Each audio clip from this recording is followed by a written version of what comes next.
Hello, स्वागत है आप सभी बच्चों का आज के इस सेशन में।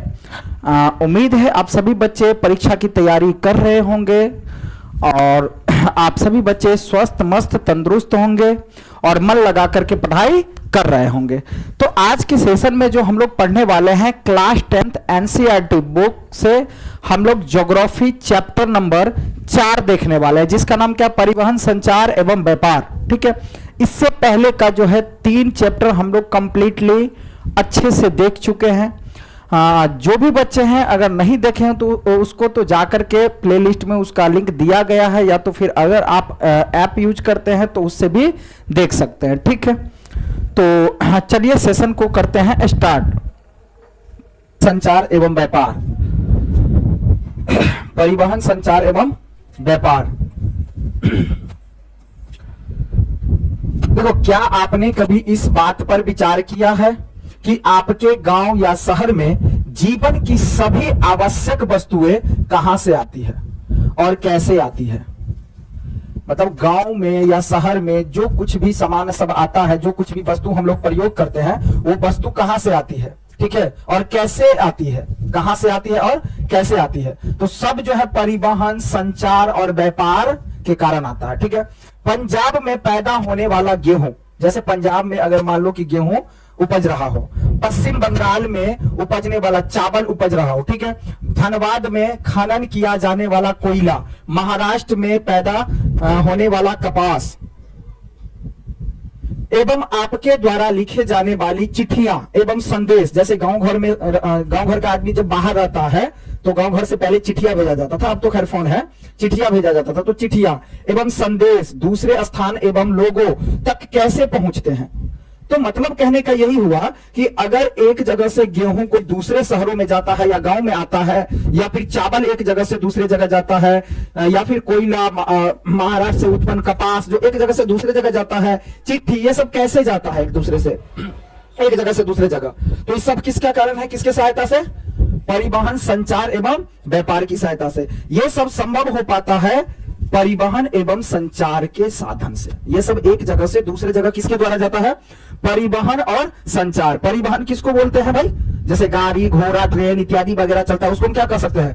परिवहन। छोटा से छोटा, बड़ा से बड़ा जो है सो जो परिवहन, गाड़ी घोड़ा एक जगह से दूसरी जगह सामान को ले जाता है, लाता है, उसे हम परिवहन कहते हैं। ठीक है, संचार के साधनों द्वारा किसी भी क्षेत्र या राष्ट्र के समुचित विकास में परिवहन एवं संचार के साधन आधार का काम करते हैं।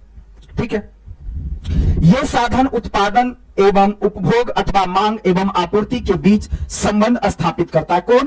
परिवहन और संचार।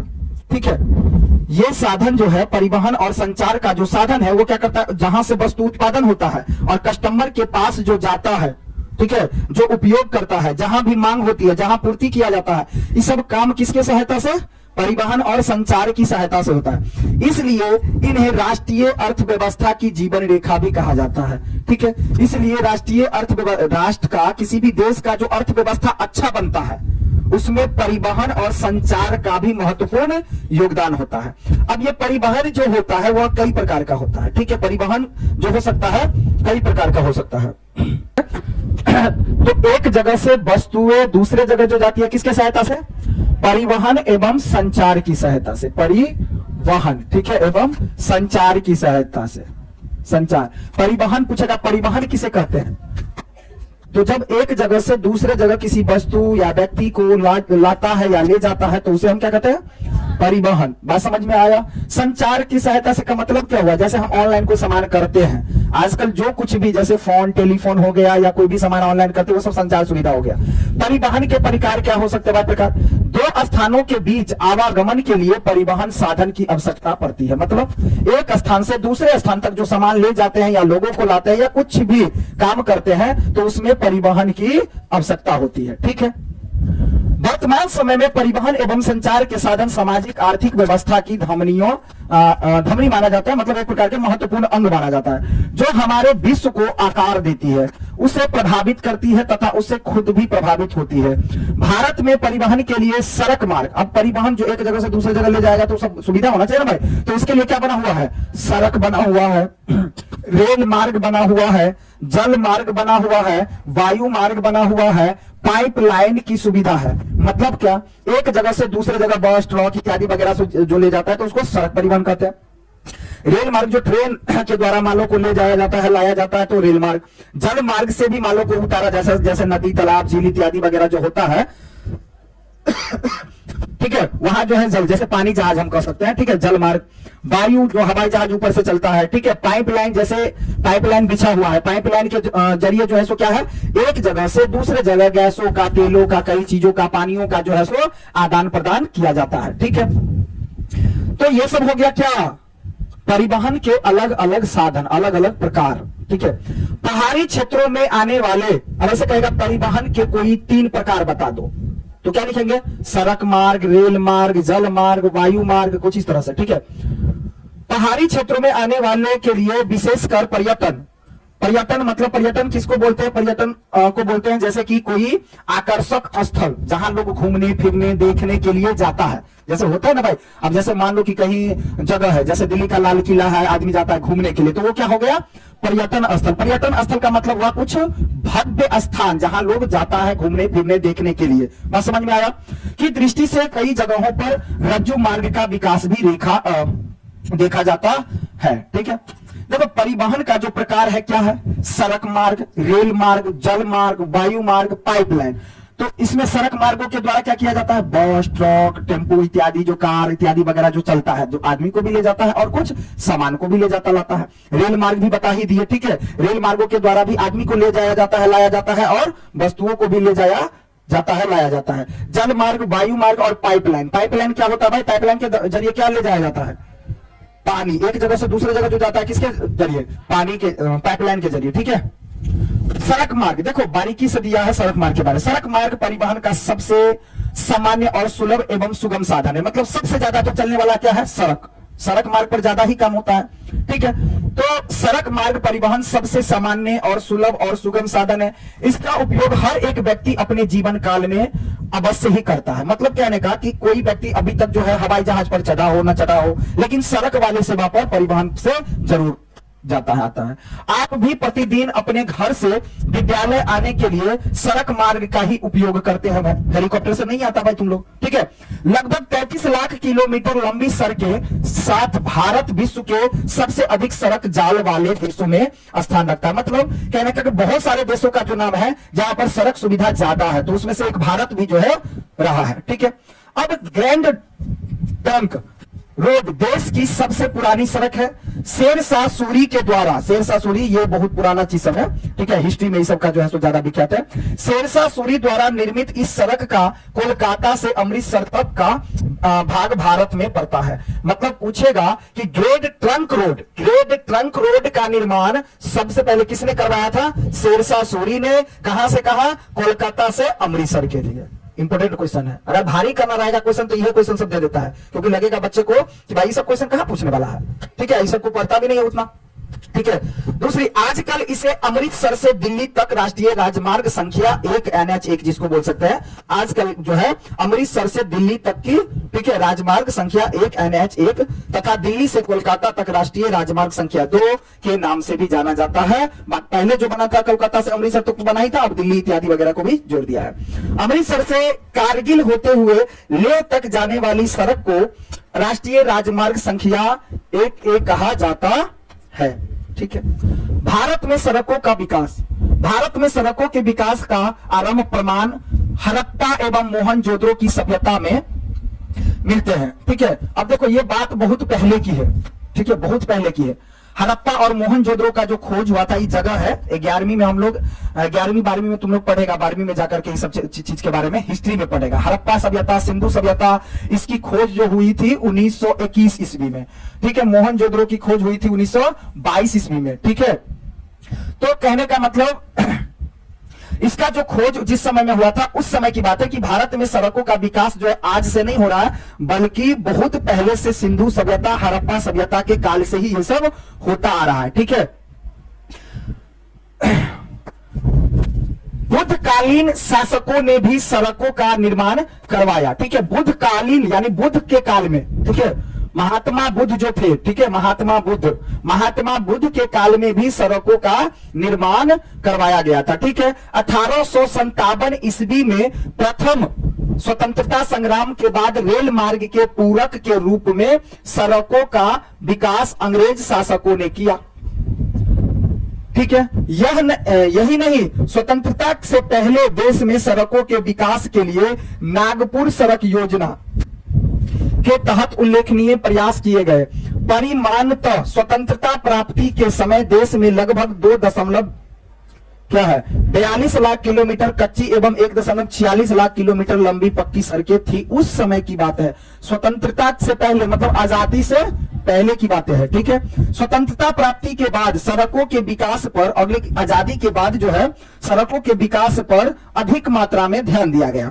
देश में सड़कों की कुल लंबाई 1950 से 51 ईस्वी में बात करा जाए, 1950 से 51 ईस्वी में तो 4 लाख किलोमीटर थी, जो 2001 तक आते आते जो है 24 लाख तथा 2006 से 7 में बढ़कर 33 लाख किलोमीटर हो गई। अब एक नंबर में ये सभी क्वेश्चन पूछा जा सकता है। ठीक है, मतलब कहने का कि भारत में 1951 में सड़क जो बना हुआ था कुल कितना किलोमीटर, 4 लाख, वही 2001 तक में जो कितना बन गया, 24। 4 से क्या बन गया, 1 में 24 और 7 होते होते 2006-7 होते होते 33 लाख किलोमीटर बन गई। और इस समय में कई ऐसी योजनाएं भी कार्यान्वित हुई जिनमें सड़कों के विकास एवं निर्माण को बल दिया। मतलब कई प्रकार के योजना बनाए गए। उस योजना के तहत जैसे अभी तक में जो है सड़क लगभग हर जगह बन रहा है या बन चुका है। ठीक है, इन योजनाओं में राष्ट्रीय ग्रामीण रोजगार गारंटी योजना, ठीक है, जिसके तहत सड़क बनवाई गई, राष्ट्रीय रोजगार ग्रामीण योजना के तहत,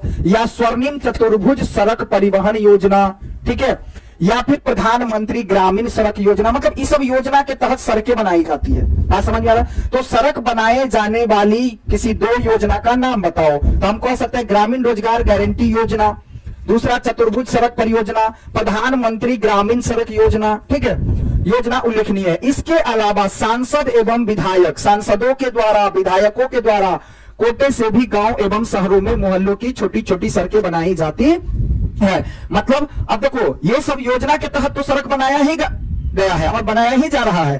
प्लस में सांसदों के द्वारा, विधायक, तो कुछ रोड होता है, तुम देखना, कुछ रोड जो होता है मतलब सरकार देती है, कुछ रोड जो होता है मतलब प्रधानमंत्री के तहत से बनता है। ठीक है, कुछ रोड जो होता है सांसदों के द्वारा, कुछ विधायकों के द्वारा। ठीक है, तो गांव एवं शहरों के मोहल्लों की छोटी छोटी सड़कें बनाई जाती है। और प्रधानमंत्री ग्रामीण सड़क योजना के अंतर्गत 500 की आबादी वाली बस्तियों को सड़क से जोड़ने की योजना है। मतलब कहने का क्या हुआ भाई, कोई अगर मुख्यमंत्री योजना जो निकालेगा तो अपने राज्य के अंदर सड़क बनाएगा। इस सब के बारे में पीछे समझाए थे ना। अपने राज्य के अंदर में क्या करेगा सरकार, मतलब जो है सो बिहार का सरकार जो होगा, बिहार के अंदर में सड़क बनवाएगा। अब जैसे मान लो कि बिहार के अंदर में सड़क बनवाएगा तो वो तो बिहार के राज्य सरकार बनवाएगा, विधायक बनवाएगा, ये सब। लेकिन मान लो कि यहां पर यूपी है, यहां पर क्या है, बिहार है। अब जो बिहार से यूपी को जोड़ने के लिए जो सड़क बनाया जाएगा वो किसके द्वारा, ये तो केंद्र सरकार के द्वारा। ये सब बातें बताए हुए थे, समझाए थे, ये सब सारी बातें। ठीक है, और बहुत सारा ऐसा योजना आता है जो गांव घर में भी केंद्र सरकार दे दे कभी कभी, वो अलग बात है। ठीक है, 500 आबादी वाली बस्तियों को सड़क से जोड़ने की योजना। ठीक है, आगे क्या है, प्रादेशिक वितरण। पक्की सड़कों की लंबाई की दृष्टि से देश में महाराष्ट्र को पहला स्थान माना जाता है। ठीक है, पहला स्थान माना जाता है, अभी राजस्थान हो गया है। ठीक है, अभी कुछ जो है सड़कों में जो है सो, ठीक है, तो महाराष्ट्र में सबसे ज्यादा मतलब कहा जा रहा है कि सड़कें बनाई गई है। ठीक है, यहाँ 2.70 लाख किलोमीटर लंबी पक्की सड़कें। इसके बाद कम से कम उत्तर प्रदेश एवं उड़ीसा का दूसरा एवं तीसरा स्थान आता है। मतलब उसके बाद जो है महाराष्ट्र के बाद अगर कहीं पक्की सड़कें इत्यादि बना है तो उत्तर प्रदेश, उड़ीसा इत्यादि। यहाँ इन सड़कों की लंबाई लगभग 2.47 लाख से है, जो कि उत्तर प्रदेश में है, और उड़ीसा में 2.36 है। ठीक है,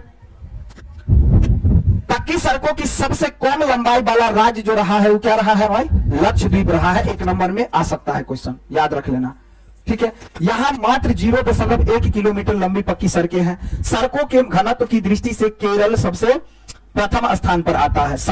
सड़कों की अगर घनत्व की दृष्टि से देखा जाए तो केरल। ठीक है, जैसे साक्षरता में सबसे बढ़िया राज्य कौन है, सबसे अधिक साक्षरता वाला राज्य कौन है, तो केरल। 1 नंबर में अगर पूछेगा तो सबसे अधिक साक्षरता वाला राज्य कौन है, केरल। और सबसे अधिक सड़कों का जो घनत्व है वो कौन है, केरल ही। ठीक है, सबसे कम सड़क कहां बना हुआ है, लक्षद्वीप में। सबसे अधिक पक्की सड़कें कहां बना हुआ है, महाराष्ट्र में। ठीक है, यहाँ प्रति 100 वर्ग किलोमीटर क्षेत्र पर 387 किलोमीटर लंबी सड़कें हैं। गोवा और उड़ीसा क्रमशः 258 एवं 152 किलोमीटर लंबी सड़कें के साथ एक दूसरे से दूसरे या तीसरे स्थान पर आते हैं। उत्तर भारत में सड़क का सबसे अधिक घनत्व पंजाब में 142 किलोमीटर प्रति 100 वर्ग किलोमीटर है। इसके बाद उत्तर प्रदेश एवं पश्चिम बंगाल का स्थान आता है। यहाँ घनत्व 103 एवं 102 किलोमीटर प्रति 100 वर्ग किलोमीटर है। उत्तर पूर्वी राज्य में इस दृष्टि से त्रिपुरा भी आता है प्रथम एवं नागालैंड जो आता है दूसरे स्थान पर। यहाँ क्रमशः 134 एवं 127 किलोमीटर लंबी सड़कें प्रति 100 वर्ग किलोमीटर क्षेत्र पर बना हुआ है। केंद्र शासित प्रदेशों में सबसे अधिक घनत्व अगर कहा जाए तो केंद्र शासित प्रदेशों में जो है सो चंडीगढ़ में 1176 किलोमीटर प्रति 100 वर्ग किलोमीटर जो है बना हुआ है। पूरे देश में सड़कों का सबसे अधिक घनत्व दिल्ली में 17,381 किलोमीटर प्रति 100 वर्ग किलोमीटर है। ठीक है, सड़कों का जो कुछ प्रकार है वो क्या है भाई? नागपुर सड़क योजना के द्वारा पहली बार देश में सड़कों को 4 प्रकारों में बांटा गया। यानी सड़कों को जो है नागपुर सड़क योजना जो लागू हुआ था तो उसके अनुसार 4 प्रकार के सड़कों में जो है बांट दिया गया। पहला क्या? राष्ट्रीय राजमार्ग। दूसरा क्या? जिला की सड़कें। तीसरा क्या? राज्य मार्ग। और चौथा क्या? देखो, राज्य मार्ग का मतलब राज्य में जो रास्ता बना हो, कि राष्ट्रीय मार्ग का मतलब जो वही बोले कि यूपी से बिहार को जोड़ देना, मतलब राष्ट्रीय देश, पूरे देशों में फैलना। जिला मतलब जिला, जैसे मधुबनी जिला के अंदर में जो सड़क बनेगा, दरभंगा जिला के अंदर में जो सड़क बनेगा। ठीक है, ग्रामीण सड़कें जो गांव घर में होता है। ठीक है, तो ये तो याद ही रहेगा।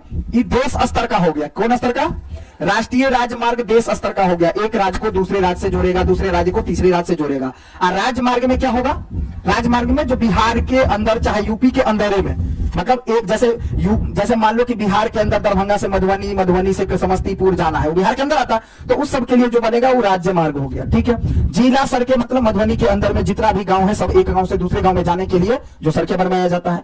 ग्रामीण सड़कें जो ग्रामीण गांव घर में एक टोला से दूसरे टोला गांव घर में जो बना दिया जाता है। ठीक है, राष्ट्रीय राजमार्ग क्या? चलो, राष्ट्रीय राजमार्ग देश के अलग अलग भागों में, वही बात बोले, मतलब राष्ट्रीय राजमार्ग जो होगा क्या होगा?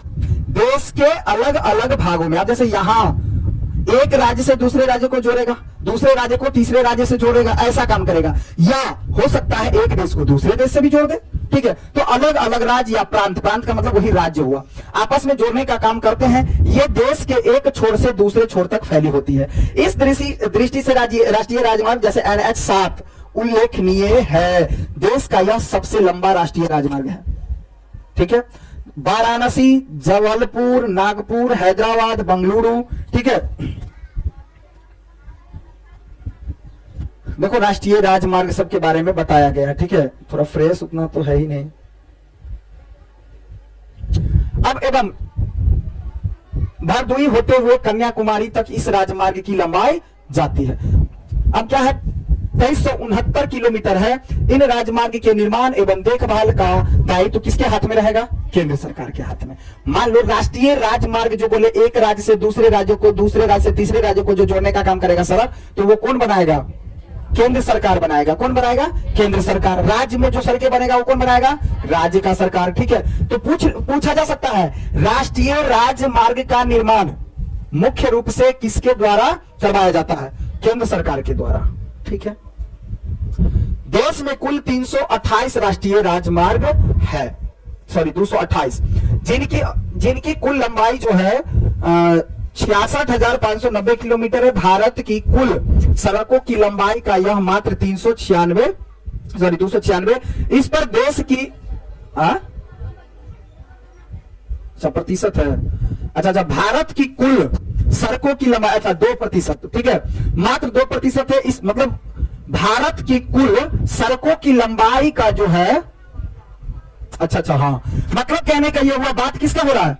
राष्ट्रीय राजमार्ग का। तो राष्ट्रीय राजमार्ग का मतलब कहने का मतलब राज्य को छोड़ करके एक राज्य से दूसरे राज्य के अंदर में जो बना उसको छोड़ के बाकी पूरा भारत में जितना भी बना हुआ है वो 2%, हालांकि अब ज्यादा है। इस पर देश की कुल यातायात का लगभग 40% भाग ढोया जाता है। वो अनुमानता एक बताया जा रहा है, अब ज्यादा भी हो रहा है। ठीक है, सभी राष्ट्रीय राजमार्ग पक्की सड़कें हैं। राष्ट्रीय राजमार्ग पर गाड़ियां तीव्र गति से चलती है, जिसके कारण दुर्भाग्यवश घटना भी हो जाती है। मतलब इस सफर जो है स्पीड चलता है गाड़ी। ठीक है, गांव घर की अपेक्षा जो है इस पर स्पीड चलता है। अतः सुरक्षा एवं प्राथमिक उपचार के लिए इस मार्ग पर यत्र तत्र आपातकालीन बॉक्स भी लगाए गए हैं। अब देश में आर्थिक विकास को बढ़ावा देने के लिए सरकार ने व्यापक राष्ट्रीय राजमार्ग विकास परियोजना शुरू की है। अब मतलब क्या कि अगर किसी देश को विकास करना है, आर्थिक रूप से विकास करना है, तो भाई राष्ट्रीय राजमार्ग तो बनाना पड़ेगा, तब वो विकास कर पाएगा। यह देश की अब तक की सबसे बड़ी राजमार्ग परियोजना है। कौन? राष्ट्रीय राजमार्ग विकास परियोजना जो है यह देश की अब तक की सबसे बड़ी राजमार्ग परियोजना रहा है। राजमार्ग विकास परियोजना के चरण 1 एवं 2 की गतिविधियां इस प्रकार कहा जा सकता है, जैसे स्वर्णिम चतुर्भुज राजमार्ग। ठीक है, क्वेश्चन पूछा जाता है, स्वर्णिम चतुर्भुज केंद्र सरकार द्वारा भारत के राजमार्ग से आप क्या समझते हैं? तो केंद्र, ये जो स्वर्णिम चतुर्भुज राजमार्ग बनाया जाता है केंद्र सरकार के द्वारा। अब ये केंद्र सरकार के अंतर्गत भारत के 4 प्रमुख महानगर में आता है, जैसे दिल्ली, मुंबई, चेन्नई, कोलकाता को जोड़ने वाली 6 क्या है लेन वाली लगभग 5846 किलोमीटर लंबी सड़कें का निर्माण कार्य जारी है। ठीक है, स्वर्णिम चतुर्भुज राजमार्ग जो है केंद्र सरकार के द्वारा जो भारत के 4 प्रमुख महानगर माना जाता है, दिल्ली, मुंबई, चेन्नई और कोलकाता। ठीक है, वो सब एक दूसरे को जोड़ती है। पूरब से पश्चिम एवं उत्तर से दक्षिण गलियारा। ठीक है, राजमार्ग पूरब में सिलचर तथा पश्चिम में पोरबंदर एवं उत्तर में श्रीनगर, इस जगह का नाम है सिलचर। ठीक है, या पोरबंदर एवं उसके श्रीनगर तथा दक्षिण में कन्याकुमारी को जोड़ने वाली इन सड़कों का निर्माण कार्य जारी है। पूर्व पश्चिम गलियारा की कुल लंबाई 3640 किलोमीटर एवं उत्तर से दक्षिण गलियारा की कुल लंबाई 4016 किलोमीटर है। एक्सप्रेस से, अब एक्सप्रेस गाड़ी जैसे अल्प समय में यानी कम समय में पहुंचाने वाली गाड़ी को क्या कहा जाता है? एक्सप्रेस। एक्सप्रेस ट्रेन जो होता है ना वो ज्यादा फास्ट चलता है, कम समय में जल्दी पहुंचा देता है। ठीक है, ठीक है, उद्देश्य से बनने वाली इन सड़कों पर गाड़ियों की गति बहुत अधिक होती है, मतलब फास्ट चलता है इन सड़कों पर। ठीक है, इन पर चलने वाली गाड़ियों को अतिरिक्त टोल टैक्स भी देना पड़ता है। जैसे कोई बस ट्रक इत्यादि वगैरह चलता है ना, तो देखना रास्ते में टोल टैक्स वाला रहता है, जो एक राज्य से दूसरे राज्य जाता है या कहीं वैसा वैसा जो जगह आता है एक्सप्रेस वाला रास्ता, तो उस पर टोल टैक्स दिया जाता है, मतलब खर्चा दिया जाता है। ठीक है, 4 लेने वाली इन अत्याधुनिक सड़कें में कोलकाता दमदम या फिर राजमार्ग, अहमदाबाद राजमार्ग, मुंबई पश्चिम तटीय राजमार्ग शामिल है। मुंबई, अब कहेगा एक्सप्रेस वाले सड़क कौन कौन है, तो तुम कह सकता है कि ये अत्याधुनिक सड़क रहा है, और कोलकाता का दमदम, फिर राजमार्ग मतलब कोलकाता का दमदम राजमार्ग। ठीक है, दूसरा अहमदाबाद का राजमार्ग, तीसरा मुंबई पश्चिम तटीय राजमार्ग। ये सब जो रास्ता क्या है? एक्सप्रेस। ठीक है, अब मुंबई से पुणे राजमार्ग देश का पहला अंतरराष्ट्रीय स्तर का राजमार्ग रहा। 1 नंबर क्वेश्चन पूछ लेगा कि देश का पहला राष्ट्रीय राजमार्ग का जो स्तर रहा है कौन रहा है? मुंबई से पुणे। ठीक है, देश के 10 प्रमुख बंदरगाहों को जोड़ने वाले 380 किलोमीटर लंबी राष्ट्रीय राजमार्ग को 4 लेन वाला एक्सप्रेस वे बनाए जाने का प्रस्ताव है। राज्य राजमार्ग, अब देखो राज्य राजमार्ग में क्या होगा भाई? राज्य के अंदर जो सड़कें बनेगी। ठीक है, राजमार्ग राज्य की राजधानियों की अलग अलग जिला मुख्यालय से जोड़ने का काम करती है। ठीक है, अब इस सड़कों के निर्माण एवं देखरेख का दायित्व राज्य सरकार पर होता है। यह दायित्व राज्य के सार्वजनिक निर्माण विभाग द्वारा पूरा किया जाता है, लेकिन देश में ऐसे सड़कों की लंबाई कुल सड़कों का मात्र कितना है? 4% है। किन सड़कों का? राज्य राजमार्ग का। ठीक है, जैसे कि दिया था क्या? राष्ट्रीय राजमार्ग 2%, राजमार्ग में कितना? 4%। ये सड़कें राष्ट्रीय राजमार्ग से भी, हाँ, अब जब राज्य राजमार्ग जो रहेगा तो क्या होगा? राज्य राजमार्ग वाला सड़क तो राष्ट्रीय राजमार्ग से भी जुड़ेगा, है ना, क्योंकि इससे ऊपर का चीज क्या है? राष्ट्रीय राजमार्ग, तो इससे तो जुड़ा ही रहेगा भाई। अब जिला सड़कें, जिला की सड़कें क्या होगा? जिला सड़कें राज्य के अलग अलग जिला मुख्यालय शहर में को मिलाने वाली काम करती है। मतलब जिस प्रकार से राज्य राजमार्ग क्या करता है? राजधानी यानी एक राज्य को दूसरे राज्य से मिलाती है। ठीक है, जिला मुख्यालय से जोड़ने का काम करती है, मतलब एक से दूसरे, ये नहीं कि एक ही अंदर। ठीक है, अब मान लो कि यहाँ जो जिला की सड़कें होगा वो क्या होगा भाई, जिला के अंदर में सड़क बनाएगा। तो जिला सड़कें राज्य के अलग अलग जिला मुख्यालय में, मतलब एक जिला का यहाँ मुख्यालय वहां मुख्यालय एवं शहर को मिलाने का काम करती है। देश के कुल सड़कों में इसका हिस्सा 14% है। क्षेत्रीय विकास में इन सड़कों का विशेष महत्व दिया गया है। अब इन सभी सड़कों के रख रखाव की जिम्मेदारी राज्य सरकार पर ही होता है। ठीक है, जिला सड़क पर जो है सो जिला सड़कें जो बनाएगा तो कौन बनाएगा, राज्य सरकार ही बनाएगा भाई। ठीक है, अब ग्रामीण सड़कें, लेकिन अगर कहेगा कि राज्य राजमार्ग बनाता है तो वो भी कौन बनाता है, वो भी राज्य सरकार कुछ बनाएगा, और कुछ राज्य को राज्य से जोड़ने का काम करेगा तो कौन बनाएगा, केंद्र सरकार फिर बनाएगा। ठीक, अब ग्रामीण सड़कें, ये सड़कें अलग अलग गांव को एक दूसरे से जोड़ने का काम करती है।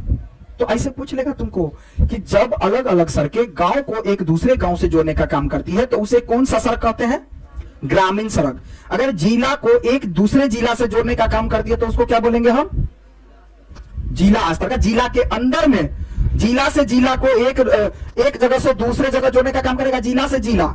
जैसे अब जिला के अंदर में जो रहेगा तो जिला के अंदर में तो एक जिला रहेगा ना, तो वो एक जगह से दूसरे जगह, जैसे एक ब्लॉक से दूसरे ब्लॉक को या फिर दूसरे अनुमंडल तीसरे अनुमंडल, बात समझ में आ रहा है, ऐसे जोड़ने का काम करता है सड़कों को, एक गांव से दूसरे गांव। ठीक है, तो ग्रामीण सड़कें, ये सड़कें अलग अलग गांव को एक दूसरे से जोड़ने का काम करते हैं। इसके अंदर देश की कुल सड़कों का 80% भाग शामिल है। इन सड़कों का विकास प्रधानमंत्री सड़क योजना के अंतर्गत किया जा रहा है। ग्रामीण यानी गांव गांव घर में जो सड़कें बनाया जाता है, तो आप बोले ही थे कि कुछ जो काम होता है वो क्या किया जाता है, जैसे वहां लिखा भी तो था प्रधानमंत्री ग्रामीण सड़क योजना, तो कुछ जो योजना गांव घर में जो सड़कें बनाई जाती है वो प्रधानमंत्री के तहत भी बनाई जाती है। ठीक है, सीमांत सड़क, राजनीतिक एवं सामरिक दृष्टि से सीमावर्ती क्षेत्रों में सड़कों का निर्माण आवश्यक हो गया है भाई। भारत में इन सड़कों का निर्माण एवं रख रखाव सीमा सड़क संगठन करता है, जिसका गठन 1960 ईस्वी में किया गया था।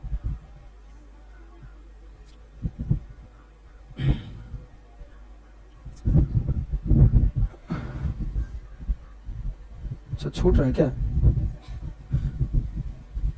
अच्छा, जिसका गठन 1960 ईस्वी में किया गया था। युद्ध की स्थिति में इन सड़कों का महत्व तुलना, यानी युद्ध की स्थिति में सीमांत, ठीक है, सड़क की जो है रूप से काफी बढ़ जाता है। इन्हीं सड़कों के माध्यम से सीमा पर सैनिक के लिए आवश्यक सामान इत्यादि वगैरह भेजा जाता है। सीमावर्ती सड़क का मतलब क्या, कि मान लो कि बॉर्डर के पास जब सेना सब जो होता है, तो सेना के पास जो सामान रसद या जो कुछ भी बम बारूद वगैरह जो भेजेगा ले जाएगा, सेना सब जाएगा, तो सीमावर्ती, सीमा से सटल वाले सड़कों को सीमावर्ती सड़क कहते हैं। बात समझ में आया? ठीक है, तो वहां तो सुविधा होनी चाहिए ना भाई सड़कों की। ठीक है, सड़क मार्ग परिवहन का एक सर्वसुलभ एवं सबसे सस्ता साधन है। इसका विकास पूर्णतः उच्चावच से प्रभावित होती है। मैदानी क्षेत्र में इसका विकास करना सरल होता है, जबकि पर्वतीय एवं पठारी क्षेत्रों में इसका निर्माण करना कठिन होता है। उच्चावच की विशेषता के कारण ही पर्वतीय क्षेत्रों में सीढ़ीनुमा घुमावदार सड़कें देखने को मिलती है। सड़कों के बिना मानवीय जीवन सड़क के बिना जो है मानव का जीवन कल्पना ही व्यर्थ है, मतलब मानव का जीवन उतना बढ़िया नहीं हो सकता है। ठीक है, गांव हो या शहर या फिर महानगर, यानी गांव हो, शहर हो या महानगर हो, सड़कों का विकास सभी जगह पाया जाता है, होना चाहिए, परंतु इसके स्तर में पर्याप्त भिन्नताएं पाई जाती है। सड़कों के विकास का सीधा संबंध किससे है? अगर सड़क नहीं होगा किसी गांव में, किसी राज्य में, किसी क्षेत्र में, किसी देश में, तो वो गांव, देश, राज्य, क्षेत्र जो है विकास नहीं कर पाएगा। ठीक है, क्योंकि एक जगह से दूसरे जगह बिजनेस नहीं कर पाएगा भाई, सामान का लेन देन नहीं हो पाएगा, आन जान आदान प्रदान नहीं हो पाएगा, तो विकास करेगा कैसे? जब आप अपने माता, कोई आदमी कहीं एक दूसरे को जा नहीं पाएगा सही से, जब अपने माता पिता के साथ सब्जी या दूसरे अन्य सामान खरीदने बाजार जाते हैं, तब सड़क मार्ग का ही तो आप सहारा लेते हैं, तभी तो आप बाजार जाते हैं या किसी दूसरे जगह जाते हैं। वस्तु एवं सेवाओं का स्थानांतरण जो सड़क मार्ग द्वारा ही तो किया जाता है। सामान जो एक जगह से दूसरे जगह कोई आता है बेचने के लिए, व्यापार करने के लिए, वो किसके सहायता से? भाई सड़क सहायता से, सड़क की सहायता से। यह ऐसा परिवहन साधन है जो लोगों की आवश्यकता के अनुसार कहीं भी बनाया जा सकता है। मतलब सड़क को एक ऐसा सुविधा है, सड़क अगर जनता की आवश्यकता है, लोगों की आवश्यकता है, तो गली गली सड़क बना दो, सीधी सी बात। ठीक है, यही नहीं, यह दूसरे सभी परिवहन साधनों के पूरक के रूप में भी काम करता है। इसके विकास के बिना रेल मार्ग, जल मार्ग या वायु मार्ग की सेवा अधूरी। अब मान लो कि भाई अगर सड़क राजमार्ग नहीं रहा और डायरेक्ट रेल मार्ग बना दिया, तो रेल मार्ग यानी ट्रेन के पास कैसे माल पहुंचेगा? सड़क रहेगा तो ना, सड़क के जरिए से ट्रेन पटरी पर ले जाएगा, स्टेशन पर ले जाएगा, तब ना फिर वहां रेल मार्ग को यूज कर सकते हैं। नहीं रहेगा तो नहीं हो पाएगा। मान लो जल मार्ग जो है, पानी के पास जो ले जाएंगे मान लो को पहले किसी गाड़ी के जरिए से, सड़क राजमार्ग के जरिए से, वायु मार्ग। तो कहने का मतलब यह है कि इन सब का जो है चलना या इस सब तीनों राजमार्ग किस पर डिपेंड करता है? सड़क राजमार्ग पर। बात समझ में आया? ठीक है। कम लागत पर बनने वाला यह मार्ग अपेक्षाकृत कम दूरी एवं वस्तुओं के परिवहन का सबसे उत्तम साधन है। इस परिवहन की सबसे अनोखी विशेष यह है कि यह घर घर सेवा उपलब्ध कराता है। क्या? राजमार्ग, परिवहन, ये सब ऐसा साधन है कि आजकल जो है घर में तुमको सामान पहुंचा दिया जा रहा है। वो किसके सहायता से? संचार की सहायता से, परिवहन की सहायता से, सड़क की सहायता, राजमार्ग की सहायता से। अन्य सभी परिवहन सेवाओं के लिए एक कड़ी का काम भी करती है। कड़ी मतलब जोड़ने का काम। जितना भी परिवहन सेवा है एक प्रकार से एक गांव को दूसरे गांव से, दूसरे गांव को तीसरे गांव से, एक जिला को दूसरे जिला से, दूसरे जिला को तीसरे जिला से, एक राज्य को दूसरे राज्य से, मतलब जोड़ने का काम, यानी कड़ी का काम करती है। कड़ी मतलब जोड़ने का काम। देश के कुल यातायात में सड़कों के जरिए होने वाली माल ढुलाई 1950 से 51 में 6 अरब टन से बढ़कर 2003 में यही 600 अरब टन हो गया। देखो अब 50 ईस्वी से 51 ईस्वी में कितना था? मात्र 6 अरब टन। ठीक है, लेकिन वही 2003-4 में क्या कितना हो गया? 600 अरब टन किलोमीटर हो गया भाई। अब इसी तरह इस दौरान यात्रियों की आवाजाही 27 अरब यात्री किलोमीटर से बढ़कर अब 2051 में 27 अरब यात्री किलोमीटर चला। वही 2003 से 4 में कितना हो गया? 3135 अरब यात्री किलोमीटर हो गया। रेल मार्ग। भारत में रेल परिवहन का विकास 16 अप्रैल 1853 ईस्वी से माना जाता है, जब पहली बार मुंबई से थाने के बीच चली थी। बहुत बार परीक्षा में पूछा गया क्वेश्चन है, मुंबई से थाने के बीच सबसे पहली बार जो रेल मार्ग बना था 1853 ईस्वी में। बहुत इंपॉर्टेंट क्वेश्चन है। भारत के अंदर ऐसे क्वेश्चन पूछेगा कि भारत में सबसे पहली बार रेल मार्ग कब बनी थी, मतलब रेल के लिए रास्ता कब बनी थी? 16 अप्रैल ना, 16 अप्रैल 1853 ईस्वी में। कहां से कहां? मुंबई से थाने के बीच। मुंबई से थाने के बीच। थाने जगह का नाम है। थाने क्या है? जगह का नाम है। ठीक है। 34 किलोमीटर की लंबाई में रेलगाड़ी चली थी। इसके बाद ईस्ट इंडिया कंपनी ने अपने लाभ के उद्देश्य से, लाभ कमाने के व्यू से रेलों का जाल बिछाने पर जोर दिया कि भाई अगर रेल बिछाएंगे तो कमाई होगा। धीरे धीरे देश में रेल मार्ग की लंबाई क्या होने लगी? फिर बढ़ने लगे। अब जब मुंबई से थाने के बीच जो रेल बनी, ठीक है, 34 किलोमीटर पहली बार 1853 ईस्वी, 16 अप्रैल 1853 ईस्वी मुंबई और थाने के बीच। लेकिन यही जब जोर दिया गया ईस्ट इंडिया कंपनियों के तहत, तो फिर ज्यादा से ज्यादा रेल मार्ग। ठीक है। स्वतंत्रता प्राप्ति के बाद भारत सरकार ने भी स्वतंत्रता प्राप्ति के बाद भारत सरकार ने भी इसके विकास पर फिर ज्यादा से ज्यादा ध्यान देने लगा। पहला ध्यान ईस्ट इंडिया कंपनियों के द्वारा दिया जाने लगा, फिर भारत भी अपना ध्यान देने लगा। परिणाम यह निकला कि 1947 से 48 में रेल मार्गों की बहुत यानी कुल लंबाई 54,000 किलोमीटर से बढ़कर 2006 से 7 में लगभग 63,327 किलोमीटर हो गई। प्रशासनिक, ये सब क्वेश्चन पूछा जा सकता है। प्रशासनिक सुविधा के लिए भारतीय रेल मार्ग को 16 क्षेत्रों में बांटा गया है।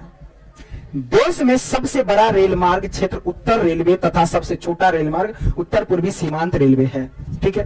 अब ये जो रेलवे क्षेत्र है और यहाँ मुख्यालय है, जैसे उत्तर रेलवे का मुख्यालय पूछेगा कहाँ है?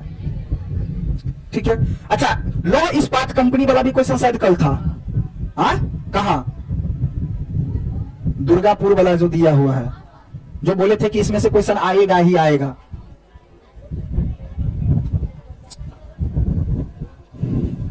देखो जिस चैप्टर से जो पढ़ा देंगे, जो सब कहते हैं ये सब इंपोर्टेंट है, वो सब ध्यान देना, वो सब क्वेश्चन पूछ लिया जाता है। ठीक है। अब देखो रेलवे क्षेत्र कहेगा उत्तर रेलवे का मुख्यालय कहाँ है? नई दिल्ली। पूर्वी रेलवे का मुख्यालय कहाँ है? कोलकाता। पश्चिमी रेलवे का मुख्यालय कहाँ है? ठीक है। दक्षिण रेलवे का मुख्यालय, मध्य रेलवे का मुख्यालय, पूर्वी उत्तर रेलवे का मुख्यालय, ऐसे करके पूछ लेगा। ठीक है। ये सब एक बार पढ़ लेना, ठीक है। आगे क्या है? भारतीय रेलवे। क्या है? भारतीय रेलवे। स्वतंत्रता के बाद से ही देश में रेल परिवहन के विकास पर क्या किया गया? जोर दे दिया गया। अब अलग अलग पंचवर्षीय एक योजना सब हुआ, ठीक है। पंचवर्षीय योजना, पंचवर्षीय योजना के समय रेल मार्ग के विस्तार के साथ सुविधा में भी पर्याप्त विस्तार किया गया। भारतीय रेल परिवहन कई विशेषता के युक्त है। इनमें कुछ का उल्लेख कुछ इस प्रकार दिया गया है, जैसे दो बड़े बड़े शहरों एवं महानगरों के बीच तेजी गति से चलने वाली राजधानी एक्सप्रेस एवं शताब्दी एक्सप्रेस ट्रेन का परिचालन किया जा रहा है। यानी दो शहरों के बीच या महानगरों के बीच, अब छोटे शहरों को महानगर एवं बड़े शहरों से जोड़ने के लिए जन शताब्दी एक्सप्रेस गाड़ियां चलाई जा रही। माल ढुलाई के लिए प्राइवेट कंटेनर एवं वैगन मालगाड़ियों में लगाई जा रही है। 31 मार्च 2006 तक भारतीय रेलवे 44 भाप इंजन, जो 4793 डीजल इंजन और 3188 विद्युत इंजन पर काम कर रहे थे। ट्रेनों की दुर्घटना को रोकने के लिए इंजनों में रक्षा कवच एसीडी की व्यवस्था भी की गई है। 1 अगस्त 1947 से रेल मंत्रालय ने रेल यात्री बीमा योजना क्या कर दिया? शुरू कर दिया। पूछा जा सकता है रेल यात्री बीमा योजना कब शुरू हुआ? 1 अगस्त 1947 ईस्वी को याद करना। महाराष्ट्र, गोवा, कर्नाटक, केरल के बीच 760 किलोमीटर लंबी कोंकण रेल परियोजना के तहत रेल चलाई जा रही है। इस रेल मार्ग पर आपटा से मंगलोर के बीच 92 सुरंग, 1819 छोटे पुल और 179 बड़े पुल एवं 56 रेलवे स्टेशन। इस रेल मार्ग पर ही इतना किलोमीटर लंबी यानी 6,500 किलोमीटर लंबी सुरंग रत्नागिरी के निकट है। यह वर्तमान में देश की सबसे लंबी रेल सुरंग है। 1 नंबर में पूछ लेगा, सबसे लंबी रेल सुरंग कौन है? रत्नागिरी सुरंग, ठीक है। देखो, कोलकाता एवं दिल्ली में मेट्रो रेल के तहत भूमिगत रेल सेवा दी जा रही है, ठीक है। अब कोलकाता एवं दिल्ली में मेट्रो रेल के तहत भूमिगत रेल की सेवा भी दिया जा रहा है। दूसरा, राजस्थान में शाही रेल पैलेस ऑन व्हील्स तथा महाराष्ट्र में डेक्कन ओडेसी रेलगाड़ियां चलाई जा रही है। पर्वतीय क्षेत्र जो होगा उसमें पर्यटन स्थलों तक पहुंचाने के लिए मनोरंजन पूर्ण यात्रा के लिए नैरो गेज एवं स्पेशल गेज वाली रेल चलाई जा रही है। इनमें शिमला, ऊटी, माउंट आबू, दार्जिलिंग इत्यादि रेल सेवाएं शामिल हैं।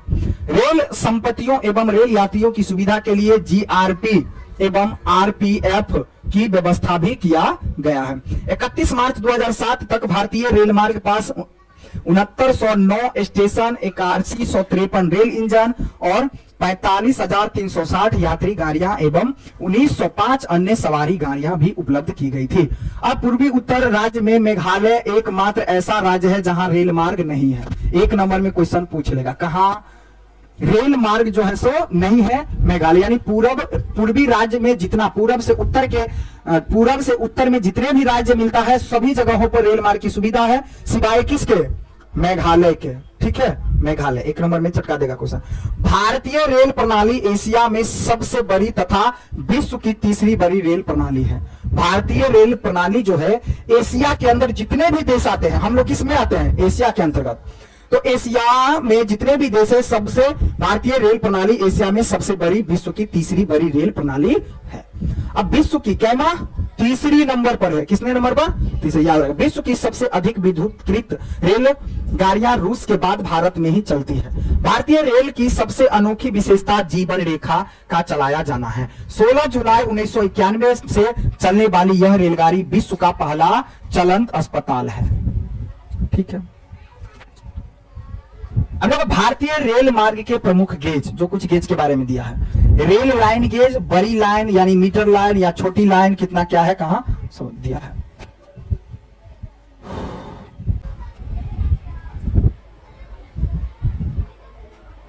भारतीय अर्थव्यवस्था से लेकर आम जनजीवन में रेल की महत्वपूर्ण भूमिका है। मतलब आजकल रेल के बिना जैसे जीवन अधूरा है, ठीक है। यह लोगों के आवागमन एवं सामानों की ढुलाई के साथ ही यह भारतीय संस्कृति को भी जोड़ने का काम करती है। मासिक टिकट के जरिए और भी कम भाड़ा पर यात्रा की सुविधा इससे उपलब्ध है। उद्योगों के लिए कच्चा माल, उद्योगों के तैयार माल को बाजारों या शहरों तक अधिक संख्या एवं मात्रा में रेलवे द्वारा ही भेजा जा रहा है। अब एक जगह से दूसरी जगह बंदरगाहों पर उतरने वाला आयातित माल रेल मार्ग के द्वारा ही तो भेजा जाता है, ठीक है। लेकिन भारतीय रेल की एक खामी यह है कि 3700 समपार बिना फाटक वाले, जिसे पार करते समय दुर्घटना होती रहती है, ठीक है। मतलब क्रॉसिंग पर जो है मतलब दुर्घटना होता रहता है, ठीक है। दुर्घटनाएं होती रहती है। ऐसी दुर्घटना मानवीय भूल का ही परिणाम है। मतलब जो तुम कभी कभी देखना क्रॉसिंग जो आता है, रेलवे क्रॉसिंग जो आता है, तो रेलवे क्रॉसिंग पर जैसे कि तुम देखना, जैसे घूमती वगैरह नहीं रहता रेल, तो कोई आदमी देखना कि मतलब बीच में चला जाता है गाड़ी लेकर के, जैसे फाटक गिरा देता है फिर भी बीच में घुसा देता है, तो सबको लेकर के कई घटना होता रहता है। अतः ऐसे फाटक पार करते समय आवश्यक सावधानी बरतनी चाहिए। अरे फाटक जानता है ना, जहां तुम देखना कि रेल, जैसे मान लो ये रेल का पटरी बना है ना भाई, तो ये पटरी बना है, तो अब यहाँ पर मान लो कि क्या करेगा, अब इसे जाने का रास्ता है, मान लो इसे ही पार होगा, तो अब यहाँ पर क्या कर दिया जाता है, बांस गिरा दिया जाता है। कुछ जो आता है, मान लो बांस नहीं, मतलब जो बना रहता है फाटक, वो फाटक गिरा दिया। लेकिन आदमी सब चाहते रहता है अभी तो ट्रेन के आगे में टाइम है, वो साइकिल बीच में घुसा देगा तो आदमी बीच में चला जाएगा, होता है ना ऐसा, गाड़ी से चला जाता है, तो उसमें कभी कभी उसी बीच दौड़ाना आ गया गाड़ी, तो लोग भाग जाए घरे। तो बात समझ में आया ये सब, ठीक है। तो दुर्घटना ऐसा होता रहता है, इसलिए सावधानी बरतनी चाहिए, ठीक है। मानव रहित रेलवे समपार फाटक पर षड्यंत्र बरते हैं, ठीक है। चलो देखो, पाइपलाइन मार्ग, ठीक है। शहरों में घर घर तक पानी को पहुंचाने के लिए, देखो शहर में जो घर घर तक जो पानी पहुंचाया जा रहा है, पानी अभी आ रहा है, तो किसके जरिए से, पाइप के इस्तेमाल से, ठीक है। आप अवगत है, परंतु वर्तमान समय में परिवहन के रूप में पाइपलाइन का महत्व दिन प्रतिदिन कहीं ना कहीं बढ़ता जा रहा है। पाइपलाइन का उपयोग तरल पदार्थ जैसे कि पेट्रोलियम को भी ले जाने में प्रयोग होता है, के साथ गैस के परिवहन, यानी कि कहने का मतलब पाइप का प्रयोग घर घर पानी पहुंचाने के लिए तो किया ही जा रहा था, और ज्यादा ही जो है सो पाइपलाइन का प्रयोग अब होने लगा है। और इसमें और लिखना है कि पाइपलाइन का प्रयोग खासकर तरल पदार्थ यानी पेट्रोल हो चाहे गैस के परिवहन के लिए भी प्रयोग किया जाता है। पाइपलाइन के द्वारा मरुस्थलों, जंगलों या पर्वतीय क्षेत्रों या फिर मैदानी क्षेत्रों या यहाँ तक कि समुद्र के नीचे से होकर भी परिवहन कर दिया जाता है। पाइपलाइन के जरिए से मरुस्थल हो चाहे जंगल हो चाहे पर्वतीय वाला क्षेत्र हो चाहे मैदानी क्षेत्र हो या पानी का समुद्री क्षेत्र हो, सब में पाइपलाइन के द्वारा जो है सो पेट्रोल को या फिर गैस को या फिर पानी को पहुंचाया जा रहा है हर जगह से। भारत में पाइपलाइन का भविष्य मुख्यतः तेल एवं प्राकृतिक गैस उद्योग पर निर्भर है। मतलब भारत में जो पाइपलाइन का जो भविष्य है वह किस पर डिपेंड करता है, तेल एवं प्राकृतिक कंपनियों पर, ठीक है। देश में कच्चे तेल को उत्पादन क्षेत्रों से शोधनशालाओं तक तथा शोधनशालाओं से तेल उत्पादकों को बाजार तक पाइपलाइनों के जरिए से भेजा जाता है। सड़क मार्ग के द्वारा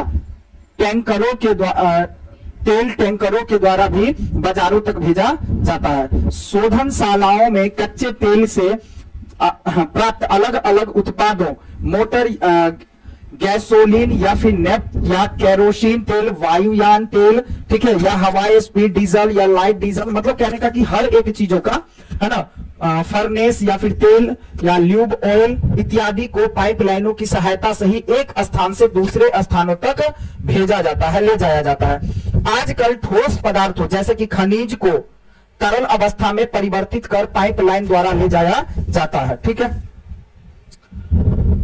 देश में पेट्रोल उत्पादन क्षेत्र में वृद्धि तथा आयात में वृद्धि के साथ ही पाइपलाइन मार्ग का विस्तार क्रमशः होने लगा। अब इसकी सघनता देश के पश्चिमी भागों में ज्यादा है। 1985 ईस्वी तक देश में पाइपलाइन का कुल विस्तार 6535 किलोमीटर तथा 2004 ईस्वी में 18,546 किलोमीटर हो गया। पाइपलाइन का वितरण, भारत में पाइपलाइन को मुख्यतः दो भागों में बांटा गया है। पहला क्या कि तेल पाइपलाइन और दूसरा गैस पाइपलाइन, ठीक है, पूछा जाएगा तो। तेल पाइपलाइन जो है कच्चे तेल पाइपलाइन और तेल उत्पादक पाइपलाइन, ठीक है। गैस पाइपलाइन तेल में क्या होगा, एलपीजी पाइपलाइन और एचबीजे पाइपलाइन। भारत में कच्चे तेल परिवहन के लिए पूर्व तथा उत्तर पूर्वी भारत और पश्चिम भारत में पाइपलाइनों बिछाई गई है।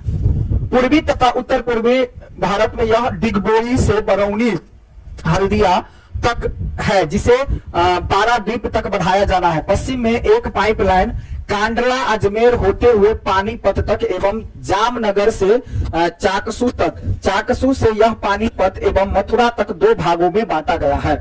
दक्षिण भारत में विशाखापट्टनम, विजयवाड़ा एवं हैदराबाद के मध्य पाइपलाइन है। इसी पाइपलाइन के समानांतर एलपीजी पाइपलाइन भी है। गुजरात में हजीरा से उत्तर प्रदेश के जगदीशपुर तक 1730 किलोमीटर लंबा हजीरा बाजीपुर जगदीशपुर गैस पाइपलाइन है।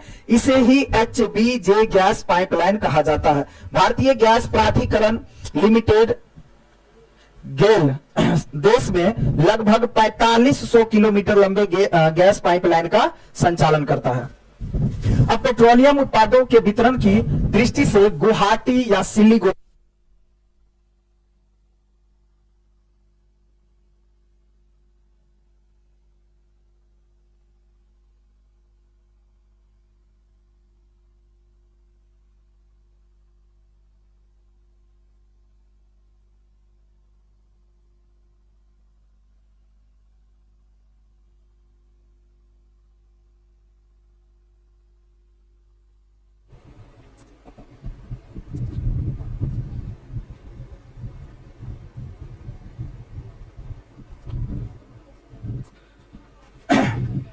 चलो देखो, गुवाहाटी सिलीगुड़ी पाइपलाइन, बरौनी कानपुर, लखनऊ पाइपलाइन, चेन्नई चित्री पाइपलाइन, कोची वारोक पाइपलाइन, मंगलोर और क्या है हासन बेंगलुरु पाइपलाइन, मुंबई माड इंदौर पाइपलाइन, मुंबई पुणे और पाइपलाइन एवं नहरकटिया मनग्राम हल्दिया पाइपलाइन इत्यादि मतलब पाइपलाइनों का उदाहरण है।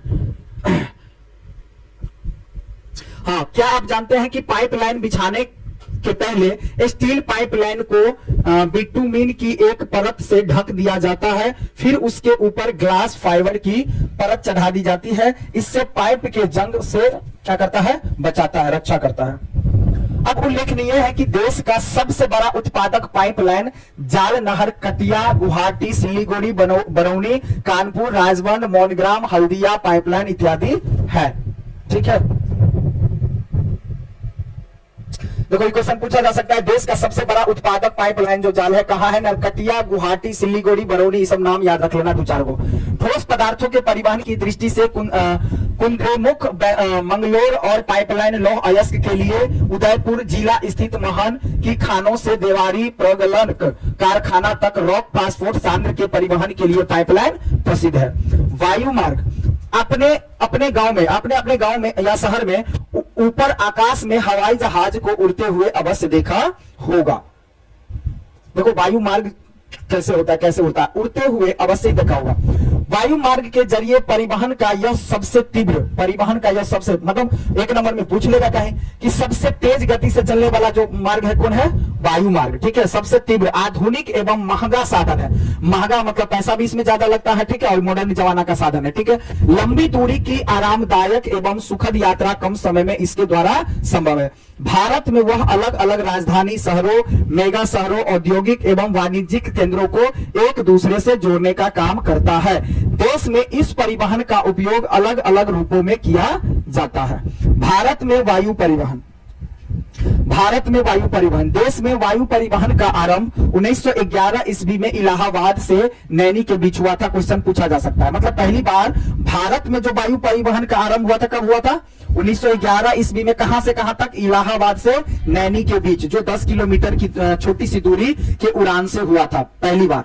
ठीक है, यह उड़ान डाक ले जाने के लिए किया गया था, और डाक मतलब डाक का सामान, जैसे पहले कोई पत्र चिट्ठी इत्यादि सब भेजा जाता था, कुछ सामान। ठीक है, कालांतर में इस दिशा में विकास के लिए नए प्रयास किए जाते रहे। 1933 ईस्वी में इंडियन नेशनल एयरवेज की स्थापना की गई। इसका मुख्यालय दिल्ली में बनाया गया। स्वतंत्रता प्राप्ति के समय 1947 ईस्वी के आरंभ तक देश में 21 विमान कंपनियां वायु परिवहन का कार्य कर रही थी। स्वतंत्रता प्राप्ति के बाद भारत सरकार ने इस क्षेत्र में विकास के लिए विमान परिवहन जांच समिति 1950 ईस्वी में गठित की गई। और इस, हाँ ये भी क्वेश्चन पूछा जा सकता है कि मतलब विमान परिवहन जांच समिति की स्थापना कब हुई, 1950 ईस्वी में, ध्यान रखना ही। और पहली बार जो है रेल जो है कब चली थी अपने भारत में, वायु मार्ग, यानी 1911 में। और कहां से कहां, तो इलाहाबाद से नैनी, ठीक है।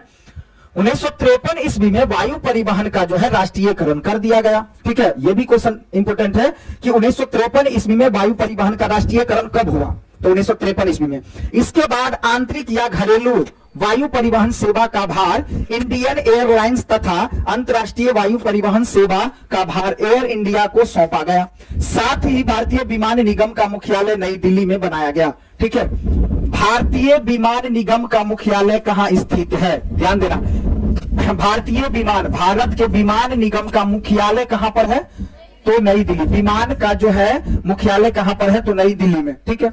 इंडियन एयरलाइंस भारत के अलग अलग शहर में अतिरिक्त कई पड़ोसी देशों के लिए भी विमान सेवाएं उपलब्ध कराता है, ठीक है। मतलब भारत और भी कई देशों को जो है सो विमान सुविधा देता है। व्यावहारिक रूप से इंडियन एयरलाइंस द्वारा विमान सेवा अपने कई अनुषंगी विमान कंपनियों सहायता से उपलब्ध कराया जाता है। यहां यह उल्लेखनीय है कि 8 दिसंबर 2005 से इंडियन एयरलाइंस सिर्फ इंडियन के नाम से जाना जाता है। मतलब कहने का यह हुआ कि पहले जो इंडियन एयरलाइंस के नाम से जाना जाता था उसका नाम केवल क्या हो गया, इंडियन हो गया, ठीक है। भारत में हेलीकॉप्टर सेवा पवन हंस हेलीकॉप्टर लिमिटेड द्वारा 1985 ईस्वी से दी जा रही है, जो अलग अलग उद्देश्य को पूरा करने के लिए अपनी सेवा राष्ट्र को दे रहा है। देश में सभी प्रकार के हवाई अड्डों का नियंत्रण भी किया जा रहा है, उसका विकास भी किया जा रहा है, उसका प्रबंध भी किया जा रहा है और विमानन क्षेत्र के सभी अन्य कार्य के लिए 1 अप्रैल 1955 ईस्वी को एयरपोर्ट अथॉरिटी ऑफ इंडिया का गठन किया गया है। देश में लगभग 450 हवाई अड्डे हैं, इसमें 12 जो है अंतर्राष्ट्रीय हवाई अड्डे हैं, मतलब एक देश से दूसरे देश पर उड़ने के लिए, ठीक है, जाने के लिए। पिछले कुछ वर्षों में नगर विमानन क्षेत्र में उल्लेखनीय प्रगति हुई है। आज वायु परिवहन कंपनियों सार्वजनिक एवं निजी दोनों क्षेत्रों में कार्य कर रही है। निजी क्षेत्र के प्रमुख एयरलाइंस है, मतलब निजी वायुयान जो है क्या है, एक एयरलाइंस जेट एयरवेज या सहारा एयरलाइंस या डेक्कन विमानन, Go Airways, Kingfisher Airlines, Paramount Airways एवं इंटरग्लोब एविएशन। देश में मालवाहक सेवा संचालित करने के लिए ब्लू डर्ट विमानन नाम से एक निजी मालवाहक कंपनी कार्य कर रही है।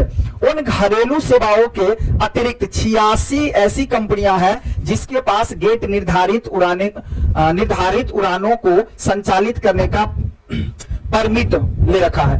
NACIL अंतर्राष्ट्रीय स्तर पर सेवा उपलब्ध कराती है। साथ ही दक्षिण पूर्वी एशिया और मध्य एशिया देश में भी उड़ान संचालित करती है। निजी एयरलाइन में जेट एयरवेज अलग अलग अंतर्राष्ट्रीय क्षेत्रों में सेवा संचालित कर रहा है। भारत का 103 देशों के साथ द्विपक्षीय विमान सेवा समझौता है। द्विपक्षीय अधिकारों के अपेक्षित उपयोग को ध्यान में रखकर कम से कम 5 वर्षों से घरेलू विमान सेवा उपलब्ध कराने वाले और बेड़े में 20 जहाज रखने वाले विमान सेवा प्रदाताओं को विदेशी गंतव्य तक विमान सेवा चलाने की अनुमति दी गई है। वायु परिवहन एक ऐसा परिवहन या साधन है जिसके द्वारा जंगल, पहाड़, पठार, नदी, झील, ठीक है, या सागर इत्यादि सभी को पार करना संभव हो जाता है। मतलब वायु परिवहन का जो प्रयोग किया जाता है तो उसको यह दिक्कत नहीं होता है कि भाई आगे जंगल है या फिर आगे पहाड़ है। जैसे ट्रेन चलेगा, गाड़ी चलेगा, बस चलेगा तो उसको लगेगा ना भाई आगे जंगल है, कैसे जाए, पहाड़ है, कैसे जाए। लेकिन वायु परिवहन को ऐसा कुछ नहीं लगता है, सबको पार करते हुए क्या करता है, चला जाता है, ठीक है। लंबी दूरी की यात्रा इससे काफी कम समय में तय की जाने लगी, ठीक है, और लंबे से लंबे दूरी को कम समय में ही तय कर लिया जाता है। किसके सहायता से, वायु परिवहन की सहायता से। भारतीय विमानपत्तन प्राधिकरण द्वारा 2007 से 8 के समय 13.08 लाख हवाई उड़ानों, जो 10.59 लाख घरेलू तथा 2.49 लाख अंतर्राष्ट्रीय, 1168.7 लाख यात्री, ठीक है, तथा 17.14 लाख मीट्रिक टन सामान इत्यादि मतलब का प्रबंध किया गया है, ठीक है। अब आगे जो है वायु परिवहन के कारण दूरी का महत्व कम हो गया। हाँ, जो दूरी का पहले महत्व माना जाता था भाई इतना लंबा दूरी, लेकिन वायु परिवहन जब आया तो दूरी का महत्व कम हो गया, मतलब कम समय में ही अधिक से अधिक लंबी दूरी तय करने लगा। यह नहीं, देश के भीतर भी ऐसे कई दुर्गम क्षेत्र है जहां सड़क एवं रेल मार्ग के द्वारा पहुंचना संभव नहीं है, तो ऐसे जगह पर वायु परिवहन का प्रयोग किया जाता है। ठीक है। जल मार्ग, जल मार्ग परिवहन का एक प्राचीन माध्यम रहा है, पुराना माध्यम रहा है। इसके द्वारा विश्व स्तर पर कई साहसिक यात्राएं की गई है। जल मार्ग दो प्रकार का होता है, एक आंतरिक जल मार्ग और दूसरा, एक आंतरिक जल मार्ग और दूसरा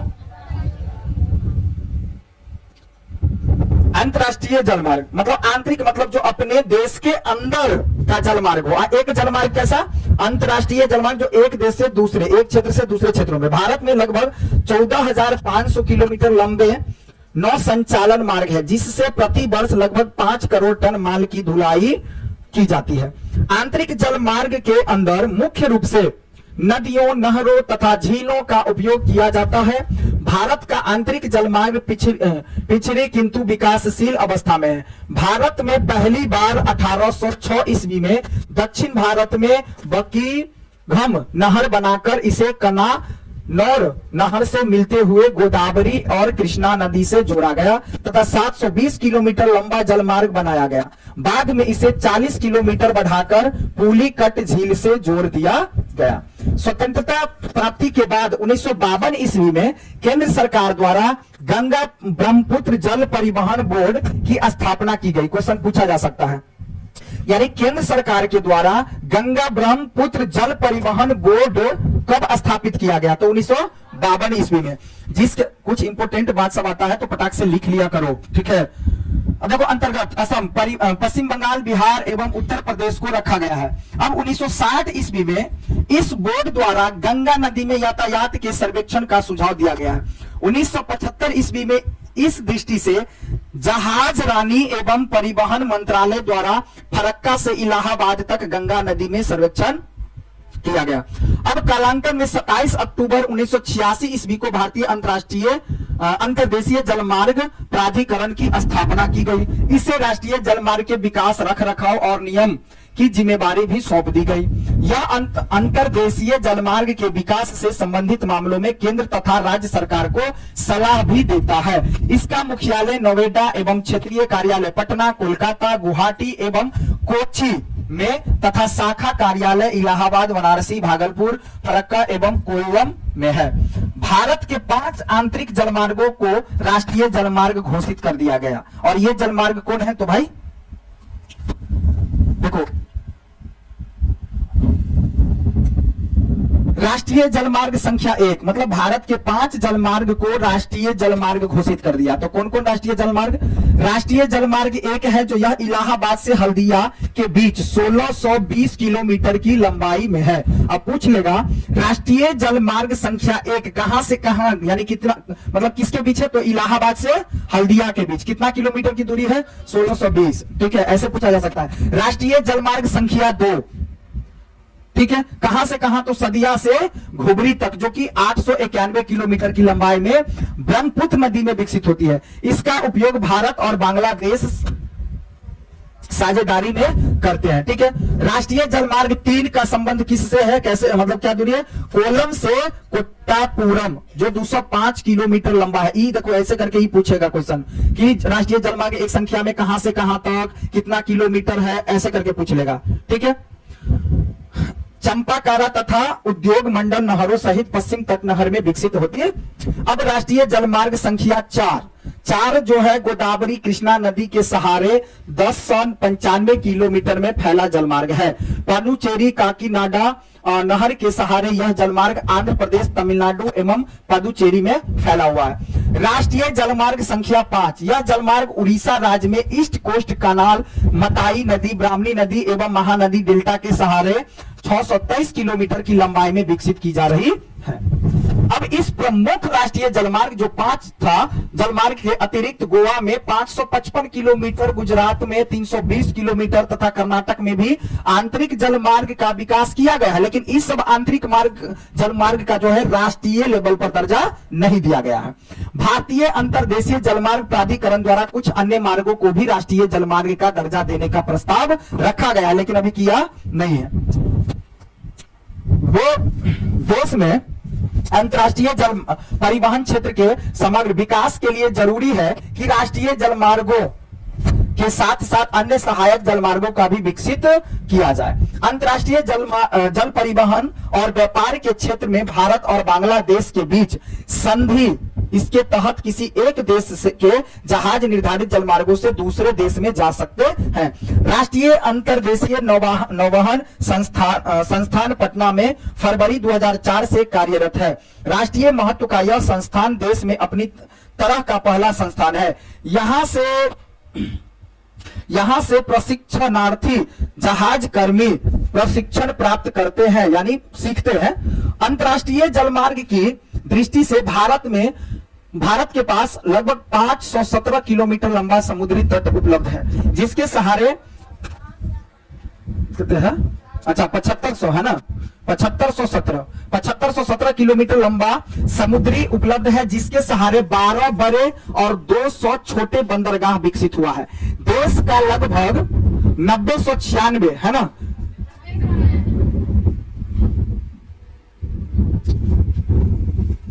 जो मूल्य स्तर पर 70%, ठीक है।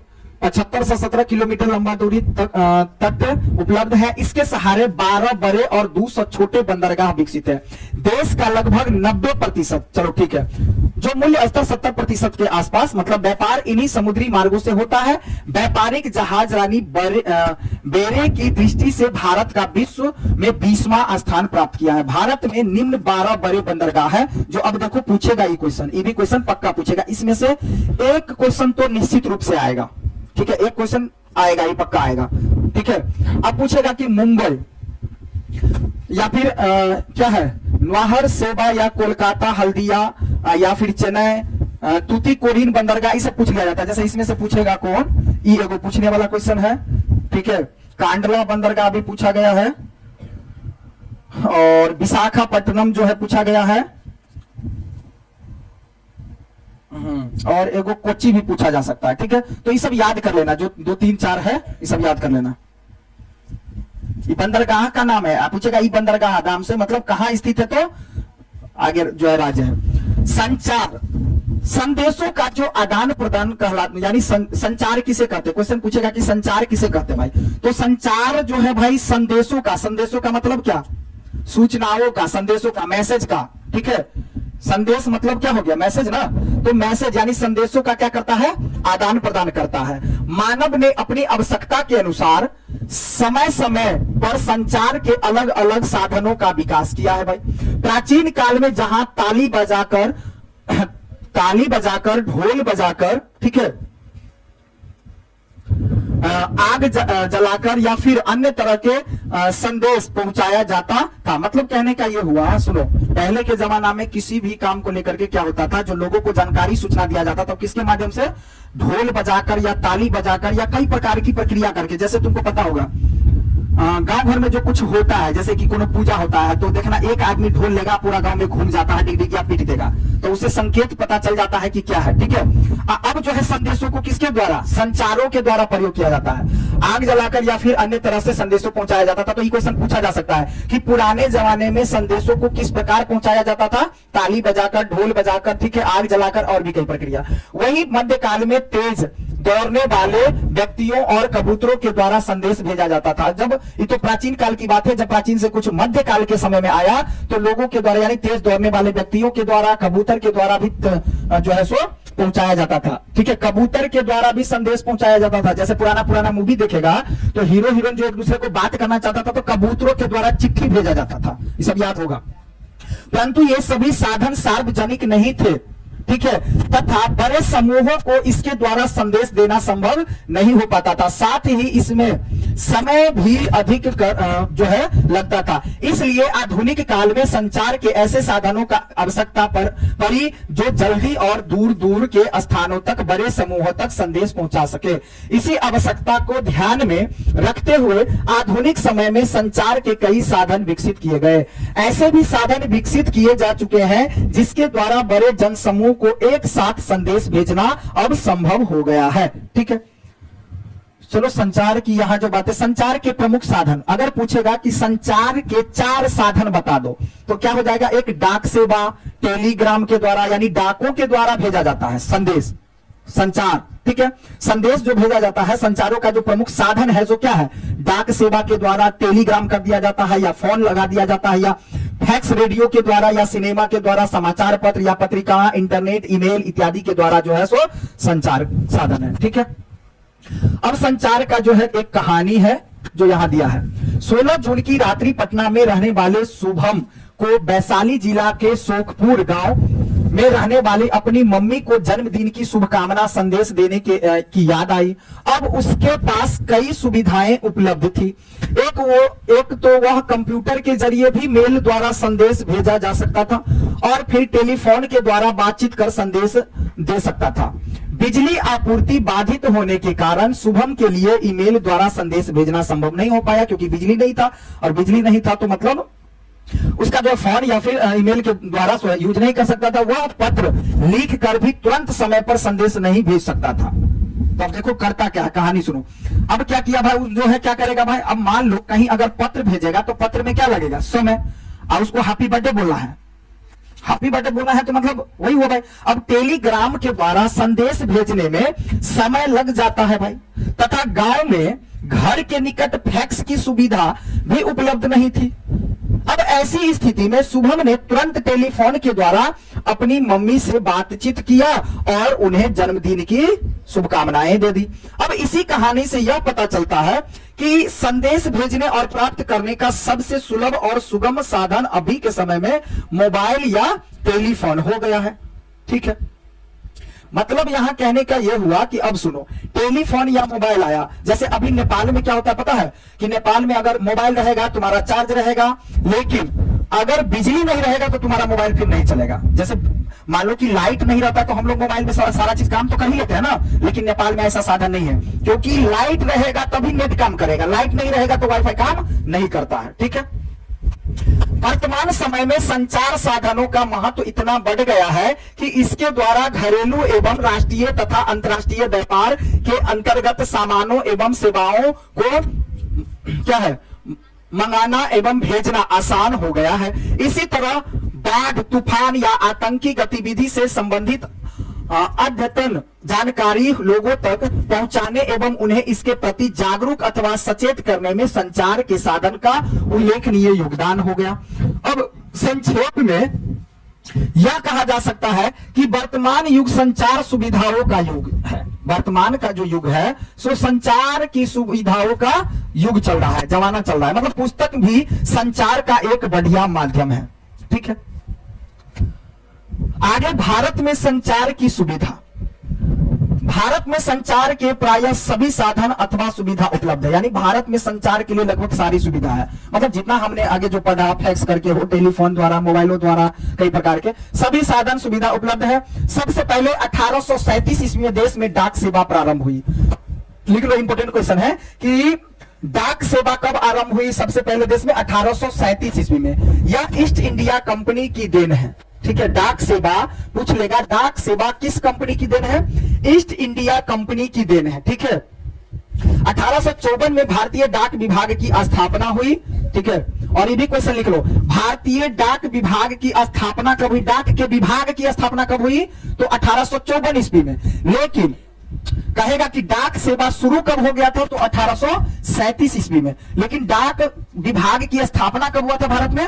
54 ईस्वी में, जिसमें उत्तर अपनी सेवा में प्रगति की है। आज भारतीय डाक सेवा न केवल कंप्यूटरीकृत हो चुकी है बल्कि कृत्रिम उपग्रहों से भी जुड़ चुकी है। अब डाक विभाग ने अपने पत्र वितरण कार्य में तेजी और सुधार लाने के लिए पूरे देश को 8 डाक क्षेत्रों में बांटा गया है। 6 अंक वाले इस अंक में पहला अंक जोन के लिए, बाद के 2 अंक उप जोन के लिए तथा अंतिम 3 अंक गंतव्य डाकघर के लिए निर्धारित किए गए हैं। पिन कोड, अब इस अंक को ही क्या कहा जाता है? Pin code. ठीक है, जैसे कहीं पर डाक सेवा इत्यादि वगैरह जो भेजा जाता है, ले जाया जाता है, तो पिन कोड होता है ना, कहा जाता है। बिहार और झारखंड पिन कोड संख्या 8 में शामिल है। अगर पूछेगा कि बिहार और झारखंड पिन कोड संख्या कितना में शामिल है, तो पिन कोड संख्या 8 में। ठीक है, पूछा जा सकता है। डाक विभाग अपनी सेवा में सुधार करते हुए डाक वितरण में तेजी लाने के लिए 6 डाक चैनल की सुविधा दे रहा है। इन्हें राजधानी चैनल या मेट्रो चैनल या ग्रीन चैनल या पत्रिका चैनल या दस्तावेज चैनल, भारी चैनल एवं व्यापार चैनल भी कहा जाता है। ठीक है, तो ये भी क्वेश्चन पूछा जा सकता है 2 नंबर में कि 6 जो चैनल है, उस जो सुविधा दिया जा रहा है उस चैनल का नाम बताए। तो क्या क्या चैनल हो जाएगा? राजधानी चैनल, मेट्रो चैनल या ग्रीन चैनल, पत्रिका चैनल या फिर दस्तावेज चैनल, भारी चैनल, ये सब अपना याद रख लेना। अब देखो अलग अलग डाक चैनल। पहले तो राजधानी चैनल के बारे में पूछेगा। राजधानी चैनल से आप क्या समझते हैं? तो नई दिल्ली से 6 विशेष राज्य की राजधानियों के लिए यह डाक सेवा है। मतलब कहने का क्या हुआ भाई कि राजधानी चैनल जो है काम किस पर करता है? तो नई दिल्ली से 6 विशेष राज्य की राजधानियों के लिए यह डाक सेवा शुरू हुआ है, काम करता है, जिसके लिए पीले रंग की पत्र पेटियां प्रयोग में लाई जाती है। अर्थात डाकघर स्थित पीले रंग की पत्र पेटी में पत्र डालने पर वह लिफाफा या पत्र सीधे नई दिल्ली पहुंचाई जाएगी, फिर उसका वितरण होगा। मतलब कहने का क्या हुआ कि राजधानी चैनल जो है, राजधानी चैनल में जो डाक सेवा है, जिसके लिए किस रंग का प्रयोग किया जाता है? पीले रंग का। किसमें? राजधानी चैनल में। और यह काम किसके लिए करता है? तो नई दिल्ली से उसके आसपास में 6 राजधानियां। ठीक है, मेट्रो चैनल क्या करती है? बेंगलुरु, कोलकाता, चेन्नई, दिल्ली, मुंबई एवं हैदराबाद के लिए यह डाक सेवा है। मतलब मेट्रो चैनल किसके लिए डाक सेवा है? कोलकाता, बेंगलुरु, चेन्नई, दिल्ली, मुंबई, हैदराबाद इत्यादि इस स्थान के लिए अंकित पिन कोड वाले डाक पत्रों को। अब देखो, जैसे उसमें क्या था, राजधानी चैनल में क्या था? देखो नाम ही रख दिया राजधानी चैनल, और राजधानी चैनल से याद रख लेना पीला रंग तो है ही, और दूसरे नंबर नई दिल्ली से 6 राजधानियों में भेजा जाता है। और यहां मेट्रो चैनल जो है, मेट्रो चैनल का जो है रंग क्या है? मतलब नीले रंग वाली पत्र पेटियां। तो मतलब नीले रंग का जो पेटी मिलता है तो उसे पता ही चल जाता है मेट्रो चैनल हो गया। अगर पीला रंग हो गया तो राजधानी चैनल हो गया। तो अब कलर से ही जो है सो पेटी को रखा जाता है, लोड किया जाता है। अब ग्रीन चैनल, स्थानीय पिन कोड अंकित डाक पत्रों के द्वारा इसमें हरे रंग की पट्टी होती है। ठीक है, हरे रंग की पेटी होती है। ठीक है, ग्रीन चैनल तो पहला जो राजधानी जो पीले रंग का, फिर जो है मेट्रो चैनल क्या है? नीले रंग का, फिर जो है ग्रीन चैनल क्या है? ग्रीन माने हरा होता भी है, तो इसको ग्रीन चैनल के नाम से जाना जाता है। ठीक है, दस्तावेज चैनल, समाचार पत्रों एवं अलग अलग पत्रिकाओं को भेजने के लिए यह डाक सेवा का प्रयोग किया जाता है। अब भारी चैनल, यह डाक सेवा बड़े व्यावसायिक संगठन, बड़े बड़े व्यवसाय संगठनों के डाक पत्रों के लिए उपलब्ध होता है। व्यापार चैनल, यह डाक सेवा छोटे व्यापारिक संगठन के डाक पत्रों के उपलब्ध कराते हैं। ठीक है, डाक विभाग द्वारा आजकल न केवल पत्र पत्रिका के वितरण का काम किया जा रहा है, बल्कि इसके सेवा में विविधीकरण भी आया है। ठीक है, डाक विभाग वर्तमान समय में speed post, media post, satellite post, express post, data post, greeting post, ठीक है, ई पोस्ट, बिल पोस्ट के अलावा द्रुत डाक सेवा एवं बैंक तथा जीवन बीमा संबंधित कार्य भी करने लगा है। देश में औसतन एक डाक घर लगभग 21.16 वर्ग किलोमीटर क्षेत्र और 6623 लोगों को अपनी सेवा प्रदान कर रही है। डाक सेवा के बाद संचार का सबसे प्रचलित साधन दूर संचार माध्यम है। इसके अंदर अलग अलग प्रकार की टेलीफोन सेवा शामिल है। देश में लगभग 26 करोड़ वायरलेस फोन उपभोक्ता है। मोबाइल फोन सबसे अधिक प्रचलित सेवा रह गया है। कई निजी कंपनियों द्वारा इस क्षेत्र में सेवा दी जा रही है। इसके अतिरिक्त एसटीडी एसटीडी से जो बूथ का प्रयोग होता है, जो रास्ते में कोई फंस गया तो एसटीडी होता है ना, वही एसटीडी की सेवा भी शहर एवं ग्रामीण क्षेत्रों में उपलब्ध है। जैसे पहले जो बात होता था, देखना एक सिक्का गिरा करके जो बात होता था, ठीक है, 1 रुपया दिया जाता था, 1 रुपया में एक लिमिट होता था, 60 सेकेंड, 55 सेकेंड, 40 सेकेंड बात होता था, या 1 मिनट बात होता था, ठीक है। फिर 1 मिनट पूछ जाता था तो फिर एक सिक्का गिराना पड़ता था, ठीक है। तो वही एसटीडी शहरों एवं ग्रामीण क्षेत्रों में उपलब्ध है। सरकार ने इस दिशा में उल्लेखनीय प्रयास किए हैं। दूर संचार तंत्र के संदर्भों में भारत एशिया में अग्रणी एवं विश्व के 10 बड़े देशों में स्थान रखता है, ठीक है।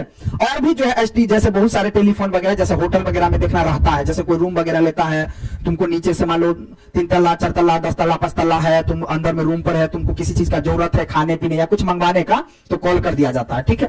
जनसंचार की दृष्टि से रेडियो एक सशक्त माध्यम माना जाता है। भारत में रेडियो का प्रसारण 1923 ईस्वी में रेडियो क्लब ऑफ मुंबई, तो यह भी पूछा जा सकता है भारत में रेडियो का प्रसारण कब हुआ, लिख लो 1923 ईस्वी में रेडियो क्लब ऑफ मुंबई द्वारा शुरू किया गया। और यह जो भारत रेडियो का प्रसारण किसके द्वारा हुआ, तो रेडियो क्लब ऑफ मुंबई के द्वारा शुरू किया गया था। 1930 ईस्वी में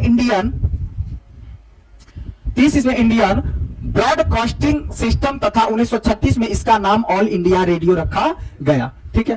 स्वतंत्रता प्राप्ति के बाद 1957 में इसका नाम आकाशवाणी रख दिया गया, ठीक है, कर दिया गया। और वर्तमान समय में यही साधन फिर प्रसार भारती के नाम से जाने लगा। जैसे तुम कभी पहले रेडियो पर सुनता होगा तो ऑल इंडिया रेडियो वाला तो बात तुम लोग ज्यादा नहीं सुना होगा। आकाशवाणी जो है सो आकाशवाणी केंद्र से जो तुम गाना सब जो बजता था रेडियो में, जो गाना, तो आकाशवाणी पहले जो है नाम आता था। उसके बाद अब प्रसार भारती, तुम गाना जब सुनना तो कभी भी रेडियो में बजेगा कि प्रसार भारती, ठीक है, के तहत यह चीज हो रहा है, ठीक है। सरकारी सेवा के अलावा कई निजी कंपनियां भी रेडियो सेवा उपलब्ध करा रही है। जनसंचार का वर्तमान समय में सबसे प्रचलित एवं लोकप्रिय साधन टेलीविजन है। भारत में इसकी सेवा 1959, यानी जनसंचार का वर्तमान समय में सबसे प्रचलित एवं लोकप्रिय साधन क्या रहेगा, टेलीविजन। भारत में इसकी सेवा यानी जनसंचार की सेवा 1959 ईस्वी में शुरू हुई। 1976 ईस्वी में इसे दूरदर्शन यानी डीडी के नाम से जाना जाने लगा। रंगीन प्रसारण भी शुरुआत 1982 ईस्वी में एशिया खेलों के दौरान हुई थी। और रेडियो की तरह इस क्षेत्र में भी कई निजी कंपनियां अपनी विशिष्ट सेवाएं दे रही है। यह संचार माध्यम बच्चों, प्रौढ़ों, बूढ़ों एवं महिला, सभी गरीब एवं अमीर सभी वर्गों में लोकप्रिय रहा है।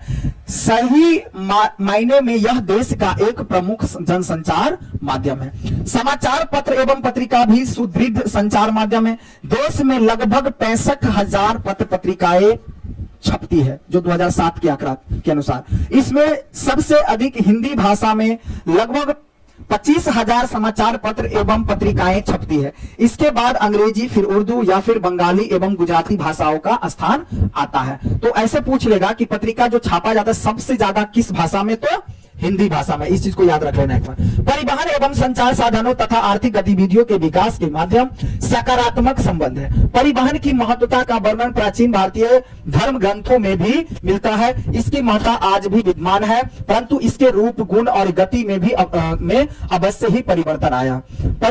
परिवहन एवं संचार के साधन प्रादेशिक विकास के साथ साथ आम जनजीवन को भी प्रभावित करते। पंचायत स्तर से लेकर, देखो गांव मोहल्ला के पंचायत स्तर से लेकर राष्ट्रीय स्तर तक जो है समाज में शांति का माहौल बनाए रखने में पुलिस तथा सैनिकों के आने जाने तथा बातचीत करने के लिए साधन जरूरी है। मतलब गांव घर से लेकर के, ठीक है, राष्ट्रीय लेवल तक जो है शांति बनाए रखने के लिए एक प्रकार से, जैसे देखो पुलिस प्रशासन सब जो है, तो पुलिस प्रशासन गांव घर में जो गांव में जो मान लो थाना जो खोला जाता है, तो सब किस सब के लिए, कहीं झगड़ा लड़ाई हंगामा ऐसा ना हो कि हल्ला होली हमेशा होता रहे। तो उन सब का काम वही है कि जनता की सेवा करना, ठीक है।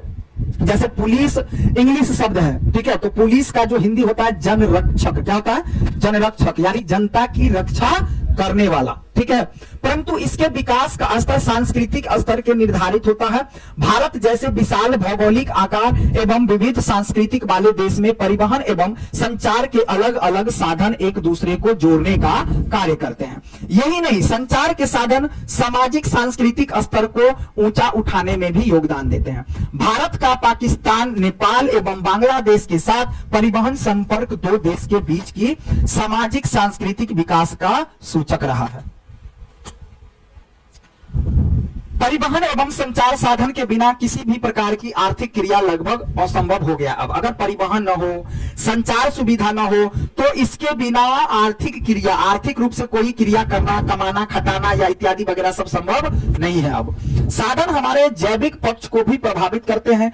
जन्म से लेकर मृत्यु तक हमारा जीवन इन्हीं साधनों पर क्या है, आश्रित है। जीवन जीने के लिए अनाज, साग सब्जी तथा फलों की आपूर्ति में इन्हीं साधनों का सहारा लेना पड़ता है। मतलब क्या कि जीवन जीने के लिए जो हम अनाज खाते हैं, साग सब्जी खाते हैं, तो ये सब सारा चीज जो उपलब्ध करवाते हैं हम किसके जरिए से, परिवहन और संचार की सहायता से। अगर परिवहन नहीं रहेगा, गाड़ी घोड़ा नहीं रहेगा, तो एक जगह से दूसरी जगह कैसे सामान आएगा जाएगा, लाएंगे। ठीक है। अंतर्राष्ट्रीय व्यापार, अंतर्राष्ट्रीय, आज भी एग्जाम,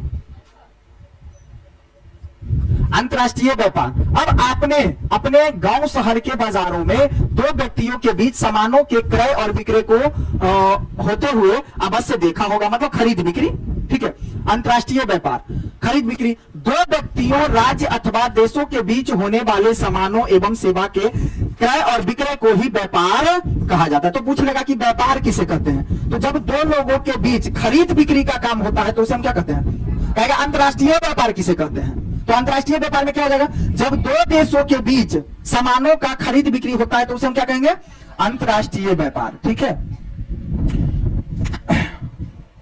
अब देखो, जब यही व्यापार दो या दो से अधिक देशों के माध्यम से होता है तो उसे हम क्या कहते हैं। ठीक है। यह अंतर्राष्ट्रीय व्यापार किसी राष्ट्र की आर्थिक संपन्नता का मापक होता है, परंतु यह व्यापार भी पूरी तरह से परिवहन एवं, तो यह व्यापार भी किस पर, परिवहन पर और संचार पर ही तो निर्भर करता है। तो हम कह सकते हैं कि आप भी जो है परिवार यानी व्यापार जो है सो किस पर निर्भर करता है भाई, किस पर निर्भर करता है, परिवहन पर और संचार पर। ठीक है। अब इस साधनों के विकास से व्यापार के रूप में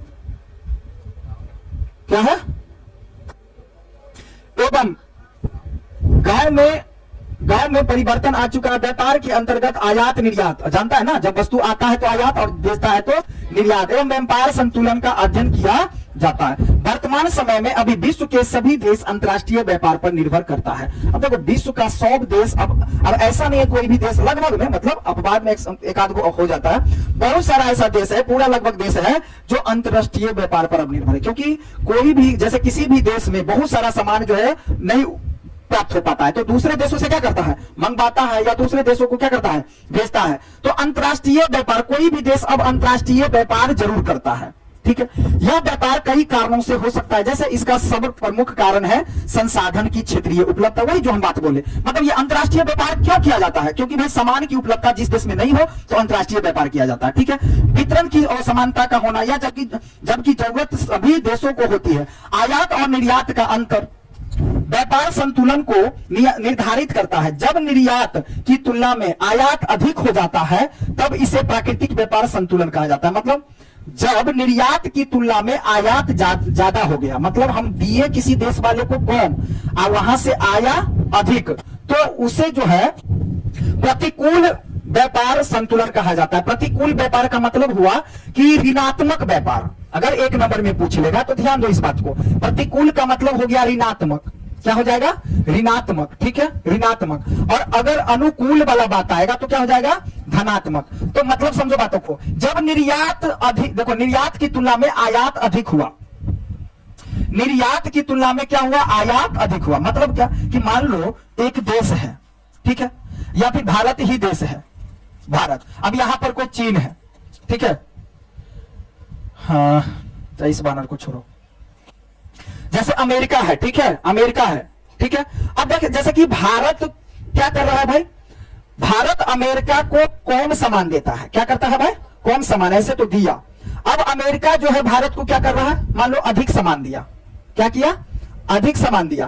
तो अगर भारत जो है सो अमेरिका को ज्यादा चीज क्या किया भाई, यानी कौन सामान बेचा और ज्यादा सामान क्या किया, खरीदा, आयात हुआ ज्यादा, निर्यात हुआ कम।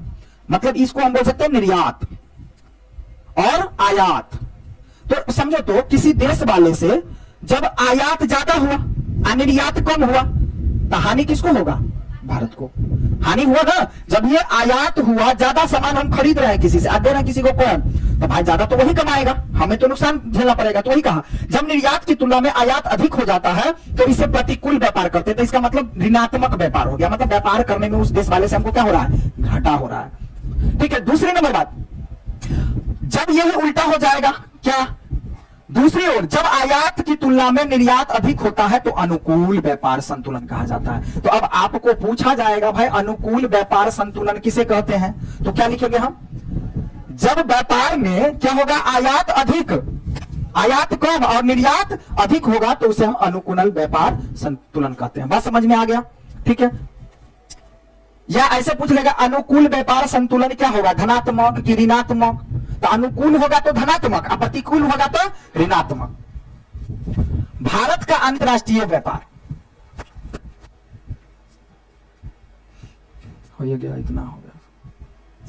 देखो, भारत का अंतरराष्ट्रीय व्यापार है ना, स्वतंत्रता प्राप्ति के बाद देश में औद्योगिक एवं सामाजिक आर्थिक विकास तेजी से हुआ, जैसा कि हम जानते हैं भाई। अब ऐसी स्थिति में भारत विश्व के सभी भौगोलिक प्रदेशों, क्या?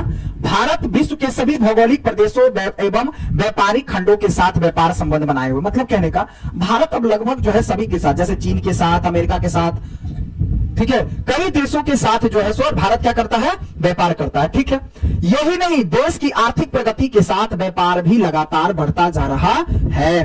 भारत का अंतरराष्ट्रीय व्यापार 1950 से 51 ईस्वी में 1214 करोड़ रुपए का था, जो 1990 और 91 ईस्वी में यही कितना रुपए का व्यापार करोड़ का होने लगा? 75,751 करोड़ रुपए का, और 2007-8 में यही बढ़ करके देखो कितना करोड़ पर भाग गया।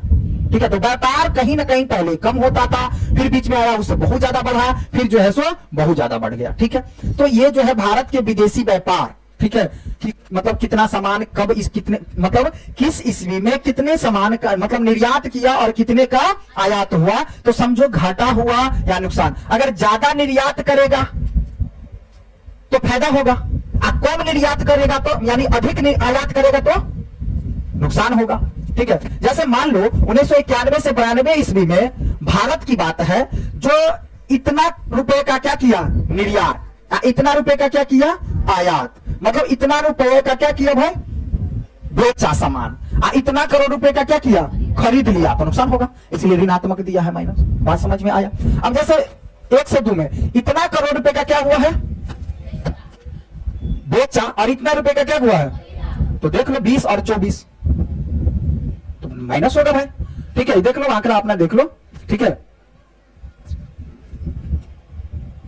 तो ज्यादा तो सामान मान लो कि लेना ही पड़ता है ना भाई, भारत को भी ज्यादा बहुत सारा सामान लेना पड़ता है। यद्यपि देश के कुल व्यापार में उल्लेखनीय वृद्धि हुई है, परंतु निर्यात को अपेक्षा आयात बढ़ता जा रहा है। मतलब व्यापार तो भारत ज्यादा कर रहा है, लेकिन आयात ही ज्यादा कर रहा है, निर्यात कम कर पाता है।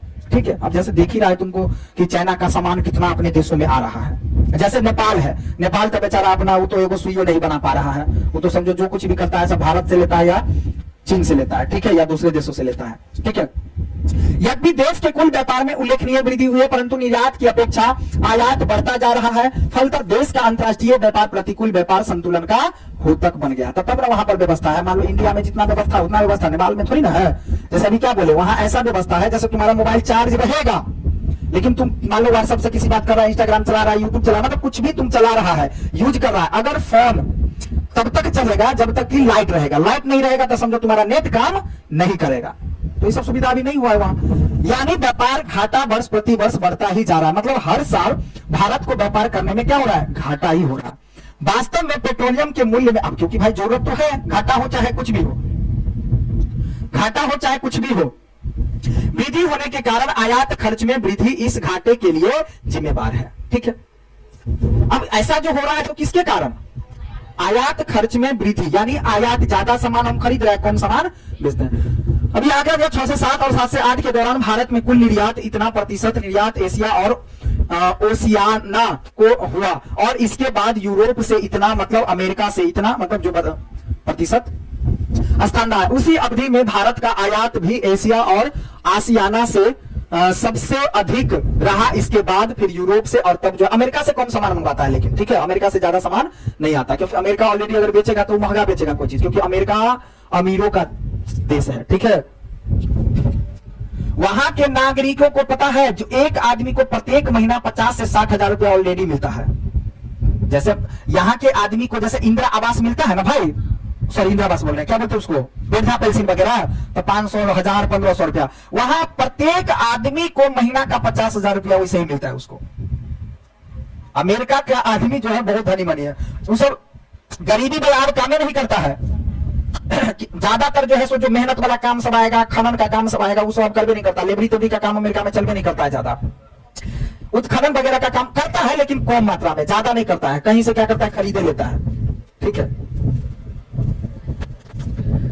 बात समझ में आ रहा है ना? हाँ, अमेरिका बहुत ज्यादा आगे निकल गया है, ठीक है। भारत से निर्यात की जाने वाली वस्तुओं में इंजीनियरिंग, तो वहां एक चीज है ना भाई, अमीर देश है, जनसंख्या क्या है, कम है। अब जो आदमी, एक आदमी कमाने वाला रहेगा भारत में, 10 बापते हैं, तो एक बापते का कमाई तो 10 बापते मिलके खा रहा है, तो उस भाई गरीब ना होगा। तो वही बात है भाई।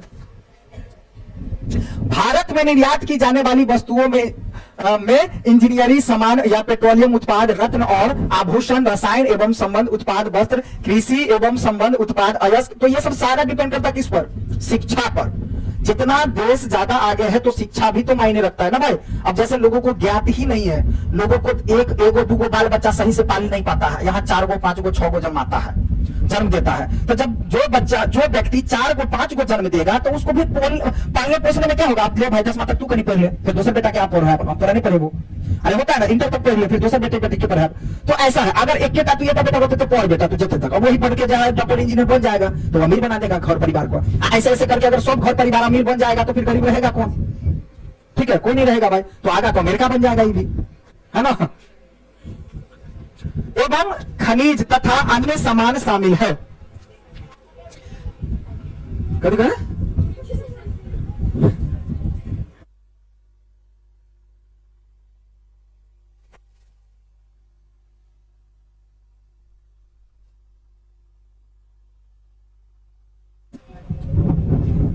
अब मान लो भाई, अब जो अपना देश है वही सुंदर ना है।